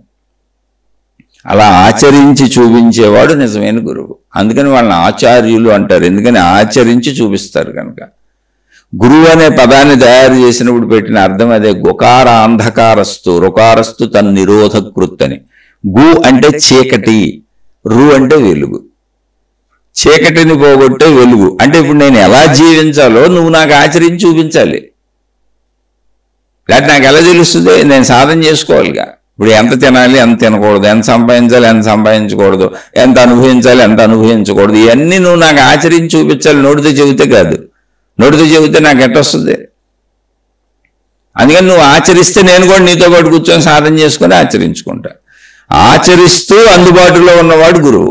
అలా రామకృష్ణ పరమహంస దగ్గర ఎంతో మంది ఆయన దగ్గర పెట్టుకొని ఆయన ఆచరిస్తూ వాళ్ళని ఆచరింపజేశారు. వాళ్లే తర్వాత ఆయన శిష్యులు. అందులో మెయిన్ వాడు వివేకానందుడిగా ఆయనే నుంచోబెట్టారు, లీడర్గా పెట్టుకోండి, వివేకానందుని మీరు అందరూ అనుసరించండి, చక్కగా సాధనలు ఆపకండి, నేను శరీరం వదిలేస్తున్నాను, వదిలేసినా సరే మీరు ఈ మార్గం మళ్ళకండి ఎంత కష్టమైనా సరే, ఎందుకంటే ఇది తరింపు మార్గం, అనంత ఆత్మశక్తి ఎరుకను పొందుతారు మీరు అని. అలా ఆయనతో సహచర్యం చేసి సాధనలు చేసుకున్న వివేకానందుడు పరివ్రాజిత దీక్షని అలా తిరుగుతున్నారు ఆయన. అంటే ఏంటి, ఎవరన్నా పెడితే తింటమే, అడగటం లేదు, అడగకూడదు. ఎందుకని నేను బతికి ఉండాలని సృష్టి నిర్ణయించుకుంటే గాలి ఇచ్చినట్టుగా, నీరిచ్చినట్టుగా, పంచభూతాలు బతికిస్తున్నట్టుగా ఆహారం కూడా ఎవరో తెచ్చి పెడతారు. సృష్టి అసలు బతికిస్తుంది అనేటువంటి ఒక నమ్మకం ముందు నాకు కలగాలి. అలా నా హృదయంలో నాకు కలగాలంటే నేను ఆ సాధన చేయాలి. అదే పరివ్రాజిక దీక్ష. సృష్టి దాన్ని బతికిస్తుందా లేదా? లేకపోతే డబ్బు అవసరం, మనుషులు అవసరం, దానికోసం మనుషుల్ని పోగేసుకొని డబ్బు దాచుకొని పవర్ ఉన్న వాళ్ళని, పరపతున్న వాళ్ళని ఏక మనం పరుగులు ఎత్తేది. ఎందుకని సృష్టి బతికిస్తుందని నమ్మకం మనకు లేదు. ఆ నమ్మకాన్ని కలిగించడానికి సాధనలు పెట్టారు గురువులు. సృష్టి బతికిస్తుంది, గాలి ఇచ్చి అలా బతికిస్తుందో, మిగిలిన అన్ని ఇచ్చి అలా బతికిస్తుందని ఆ సాధన చేస్తూ వెళ్తున్నారు ఆయన వివేకానందుడు. అలా 2-3 సంవత్సరాలు, ఎంతకాలం గడిపారో తెలియదు కానీ సంవత్సరాలే. అలా వెళుతున్నప్పుడు ఆ కాలంలో మనం చాలా వెనక కాలంలో మాట్లాడుకుంటున్నాం. ఇది అంటే ఒక 100 సంవత్సరాలు, 150 సంవత్సరాలు వెనక కాలం. ఆ వెనక కాలంలో మనకన్నా కట్టుబాట్లు, ఆచారాలు ఇక్కడ ఏంటంటే కొంచెం అంటరాని వాళ్ళు, వీళ్ళ ముట్టుకోకూడదు, వీళ్ళని దూరంగా కూర్చోబెట్టాలి, ఇలాంటివి ఉన్నాయి. ఆ సాంప్రదాయాల రోజుల్లో ఆత్మజ్ఞానాన్ని అభ్యసిస్తున్నటువంటి వాళ్ళు. అలా వెళుతున్నటువంటి వివేకానందుడు ఆయనకి పొగ తాగే అలవాటు ఉంది. అంటే సిగరెట్, బీడీ ఉంటే అవి తాగే అలవాటు ఉంది. అది కూడా ఎవరైనా ఇవ్వటమే. ఎందుకంటే వాళ్ళు భిక్షకులు, ఇస్తే తాగుతారు, లేకపోతే లేదు, పెడితే తింటారు, లేకపోతే లేదు. సరే, ఆయనకి పొగ తాగాలని అనిపించింది. అలా చూసుకుంటూ వెళ్తారు, ఎవరన్నా కనపడితే ఇస్తే తాగుదాంలే అని. అక్కడ ఒక వ్యక్తి కూర్చొని ఉన్నాడు, అతను పొగ తాగుతున్నాడు.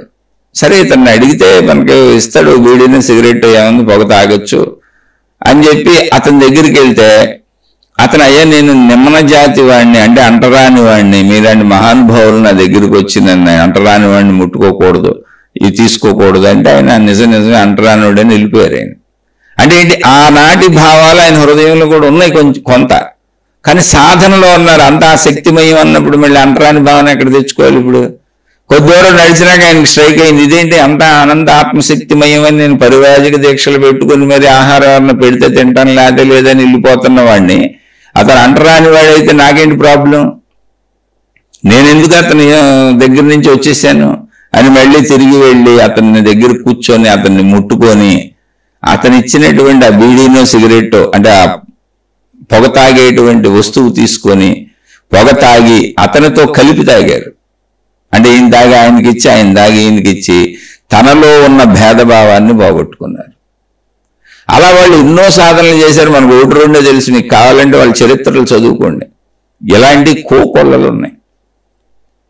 ఇలా ఎంతో మంది సాధనలు చేశారు, ఒకళ్ళు కాదు ఇద్దరు కాదు. మీరు ఎవరినైతే మహాత్ములని, దేవుళ్ళని, గురువులని అనుసరిస్తున్నారో, పూజిస్తున్నారో వాళ్ళ యొక్క చరిత్రలు చదివితే వాళ్ళు చేసిన సాధన ఉంటుంది అక్కడ. సాధన వదిలేసి మన మహిమలు మాయలు వాళ్ళు ఏదో పొందేశారు, సిద్ధులు పొందేశారు, తపస్సు అంటే అదేదో అద్భుతం, లోపల ఏదో అద్భుతం జరిగిపోయింది, అద్భుతాలలో దేవుళ్ళు ప్రత్యక్షమైపోయి వీళ్ళకి వరాలు ఇచ్చేశారని మీరేదో సాధనలు కూడా అద్భుతాలు ఊహించుకుంటున్నారు. కాదు, సాధన అంటే మనలో కలుగుతున్న పరిమిత భావన, ద్వేష భావన, చెడ్డ భావన, ఏదైతే కోరికల భావన, వ్యసన భావన, అధికమైనది ప్రతి వ్యసనమే, అది ధనమైన కోరికలైన. ఈ వ్యసన భావాలు ఏంటో మనకే తెలుస్తాయి కనుక మనకు తెలిసే మన లోపల అధికమైనటువంటి చెడు భావాలు, వ్యసన భావాలు ఏమున్నాయో వాటిని మనమే వెతికి పట్టుకొని సాధన చేసుకోవాలి, అటు పోగొట్టుకునేలా. ఆ సాధన పోయి టైం పట్టొచ్చు, చేస్తూ ఉండాలి నిదానంగా, తొందరపడకూడదు. శరీర మనసులు అంగీకరించే వరకు అలా కూర్చొని ఇది వద్దని ఇది వద్దని ఇది వద్దని మనమే చెప్పుకుంటూ ఉండాలి. అలా సాధన చేసుకుంటూ ఉండాలి. అందుకని ఈ సాధన అంటే మహిమలు మాయలు లేదో తపస్సులు చేస్తారు, అలాగే దేవుళ్ళు ప్రత్యక్షమైపోయారు, సాధనలు ఏవో అద్భుతాలు ఉంటాయి కనుక అద్భుతం ఏమి లేదు, నిన్ను చూసుకోవటమే. ఇప్పుడు డబ్బు అంటే నాకు తెలుస్తుంది, డబ్బు అవసరమని తెలుస్తుంది, కానీ నాకు డబ్బు వద్దు, నేను అనంత ఏకాత్మ భావనలో ఉండదలిచాను, శరీర భావన మనోభావన తగ్గించుకోదలిచాను, పరిమిత భావనలు తగ్గించుకోదలిచాను అనుకున్న రామకృష్ణ పరమహంస ఏం చేశారు? డబ్బు నవ్వు చేతిలో మట్టి నవ్వు చేతిలో పెట్టి సాధన చేసుకున్నారు. అలాగే స్త్రీ పురుష శారీరక కోరికలు శరీర సంబంధమైన నాకు వద్దు అనుకున్న ఆయన ఏం చేశారు? స్త్రీలందరూ నాకు జగన్మాతలే అని పూజించుకున్నారు, సాధన చేసుకున్నారు. అలా మనలో మనకి ఏది ఉందో లోపలికి వెళ్ళి చూసుకొని ఆయనలా చేయకండి, పిచ్చోళ్ళు అవుతారు. ముందే చెబుతున్నా, పిచ్చెక్కించుకోబాకండి. మన స్థాయిలో మనలో ఉన్న చెడు గుణాలు పోగొట్టుకోండి. ఇతరులకు చేసే హాని, అనవసర కలహాలు, ఈర్ష్యలు, అసూయలు, ద్వేషాలు, కుట్రలు, కుతంత్రాలు ఇవి పోగొట్టుకోండి. అలాగే అధికం అంటే వ్యసనములు, ఎంత సంపాదించినా డబ్బు సరిపోవట్లేదు, ఎంత అనుభవించినా స్త్రీ పురుష శారీరక కోరికలు సరిపోవట్లేదు. అంటే వ్యసనములు ఏంటి? మామూలు పంచేంద్రియ కోరికలే అధికమైతే వ్యసనాలు. ఇవి కాక ఇంకా నేను ఎక్కించుకున్న వ్యసనాలు ఉంటే అవి కూడా పోగొట్టుకోండి. తాగుడు, జోగం ఇలాంటి ఏమన్నా ఎన్ని పిచ్చులు ఉంటాయో మనకే తెలుస్తుందిగా. మనకే ఆ పిచ్చులన్నీ పోగొట్టుకుంటే ఆటోమేటిక్గా మీ మనసు భయాలకు దూరం అయిపోతుంది, ఒత్తిళ్లకు దూరం అయిపోతుంది, స్ట్రెస్లు ఉండవు, చాలా ప్రశాంతంగా హాయిగా ఆనందంగా బతికేటువంటి స్థితి మనకు వస్తుంది. అలా సాధనని ప్రాక్టికల్గా చేయాలి. వినేసి వచ్చేసింది అనుకుంటూ కుదరదు. ఎంత విన్నా రాదు, ఎన్ని వేల లక్షల సార్లు విన్నా రాదు. విన్నదాన్ని సాధన చేయాలి. అలా సాధనకి అనుకూలంగా నీకు అందుబాటులో ఉండి తను కూడా ఆ సాధన చేస్తూ తన పక్కన కూర్చోబెట్టుకొని మన చేత సాధన చేయించేవాడు మన గురువు అవుతాడు. అలా చేయించారు రామకృష్ణ పరమహంస, ఎంతోమంది మహాత్ములు అలా చేయించారు. అలా అవైలబుల్గా జీవితకాలం మొత్తం ఉన్నారు రమణ మహర్షి అక్కడ ప్రజలకి.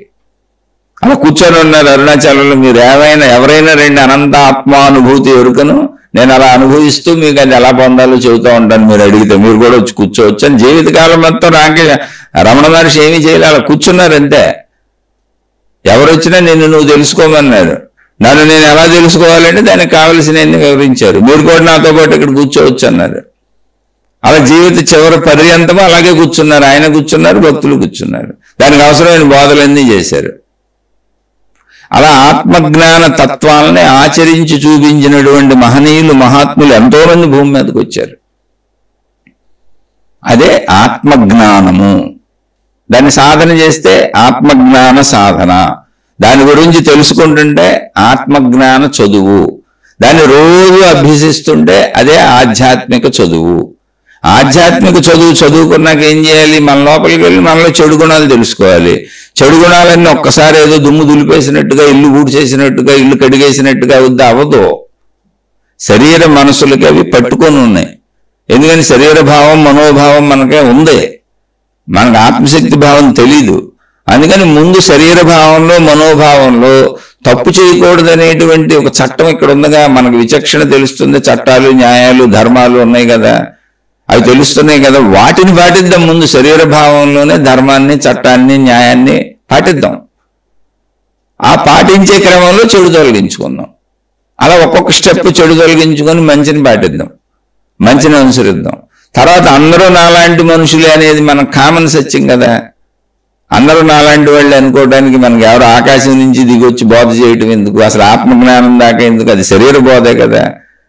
శరీరం మనసులతో ఉండేదేగా. అందరూ నాలాంటి వాళ్ళని శరీరంలో అనుకునేది మనసులో అనుకునేదేగా. ఎందుకంటే మనోశరీరాలే కదా అందరికీ. కాబట్టి అందరూ నాలాంటి వాళ్ళే అనుకొని తప్పు చేయకుండా ఉండటం అలవాటు చేసుకుందాం. అలా ఒక్కొక్క మెట్టు ఎక్కుదాం. ముందు చెడులు పోగొట్టుకుందాం. సంపూర్ణ చెడులు అంటే ఇతరులకు మనం కలిగించే హాని. తర్వాత మన వ్యసనాలు పోగొట్టుకుందాం. అంటే మన పంచేంద్రియ కోరికల్లో, ధన కోరికల్లో మనకున్న అధిక లాలసలు పోగొట్టుకుందాం.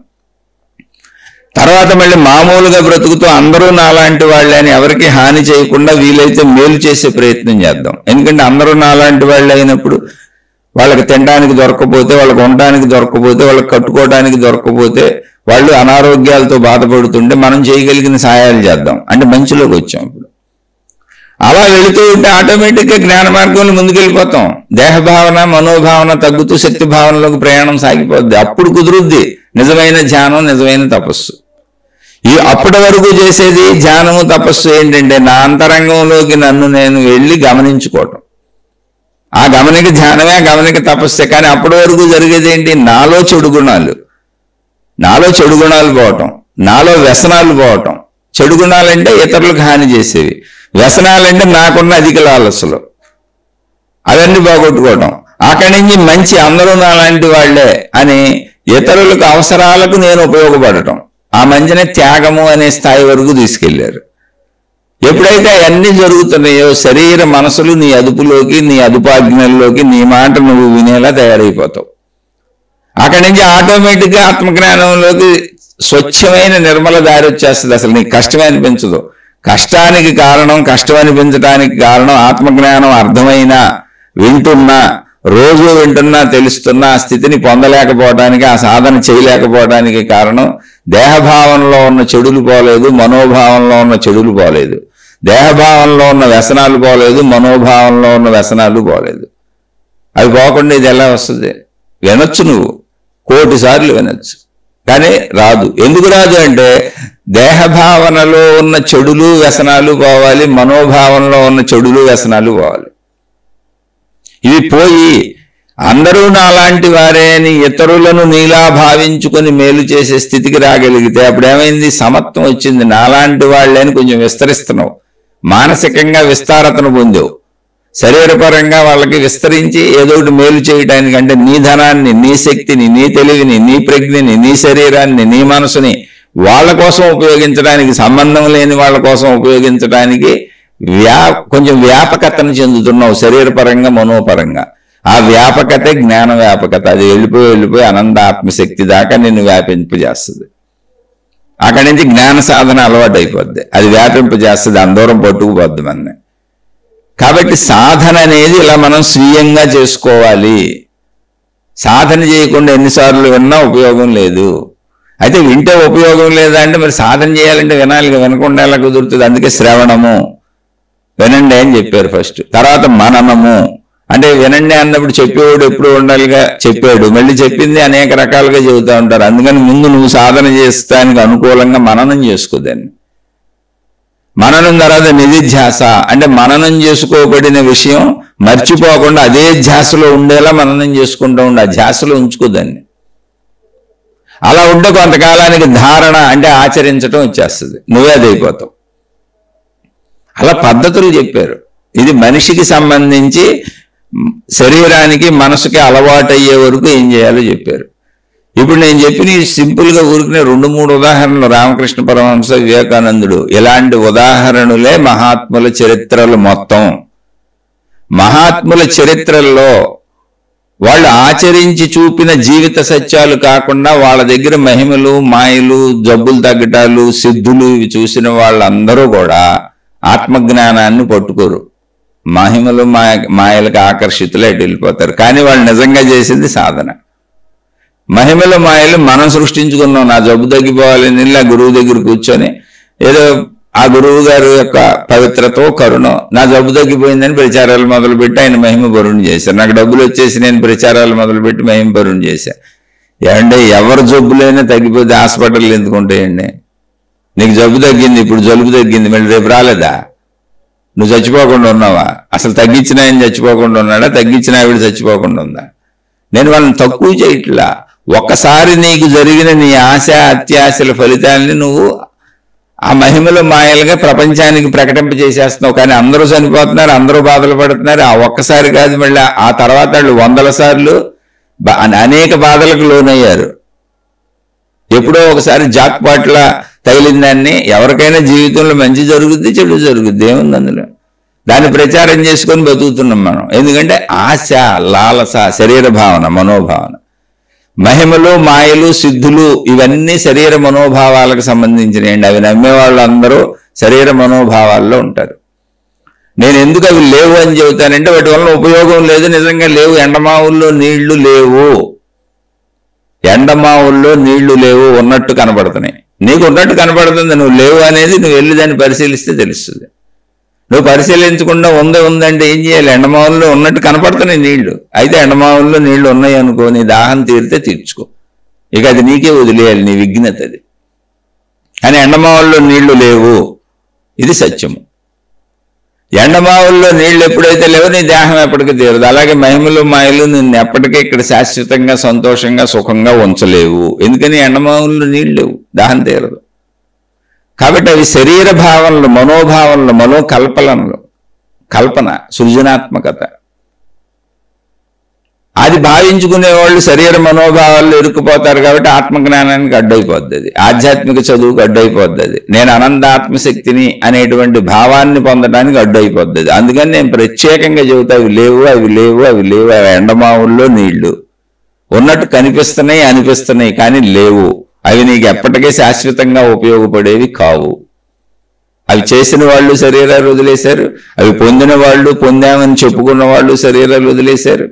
అది ఎప్పటికైనా ఒక కామన్ సహజమైన విషయమే, అందులో అక్కడ ఏమీ లేదు. అది బుర్రకు ఎక్కించుకోవద్దు.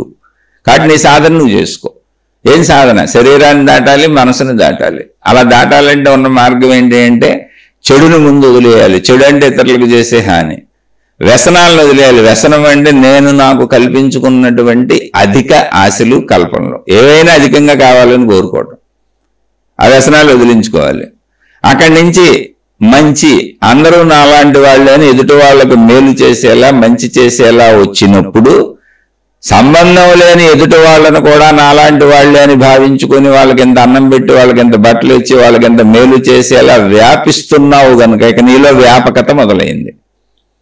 నీ శరీర మానసిక స్థితుల్లో వ్యాపకత మొదలైంది. ఈ మొదలైన వ్యాపకత ఎంత దూరం వెళ్ళగలదు అంటే నువ్వు జ్ఞానాన్ని తెలుసుకుంటూ ఉంటే అనంత ఆత్మశక్తిని నేను అని అనంత ఆత్మశక్తి వరకు వ్యాపించగలిగిన జ్ఞానశక్తి ప్రతి మనిషిలో ఉంది. అది నువ్వు వినియోగించుకోవంటావు, వినియోగించుకోవా, నీ ఇష్టం. ఇదే ఆధ్యాత్మికత, ఇదే ఆత్మజ్ఞానం, ఇదే ఆధ్యాత్మిక చదువు. ఇది ఆధ్యాత్మికత అంటే. జీవితంలో ఇలా ఆచరించి సాధన చేసుకోవాలి, కొద్ది కొద్దిగా పోగొట్టుకోవాలి. జీవితానికి అన్వయించుకోవటం అంటే ఇది. అది ఎవరి స్థితులను బట్టి వాళ్ళు చేయాలి. ఇంకొకళ్ళని అనుసరించి ఇంకొకళ్ళని వీళ్ళు ఎలా చేశారు అని అలా కాదు. నీ లోపల ఏముందో, నీ వ్యసనాలు ఏంటో, నీ చెడులు ఏంటో నీకే తెలుస్తాయి. నువ్వు చేయగలిగిన మంచి ఏంటో కూడా నీ శక్తికి మించకుండా చేయాలి, అది నీకే తెలుస్తుంది. అలా కొద్ది కొద్దిగా కొద్ది కొద్దిగా మొక్క ఎదిగినట్టుగా, మనిషి పెరిగినట్టుగా. మొక్క ఎప్పుడు ఎదుగుతుందో మనకు తెలియదు, కనపడదు అసలు. మనిషి ఎప్పుడు పెరుగుతున్నాడో మనకు తెలియదు, కానీ పెరుగుతూ ఉంటాడు.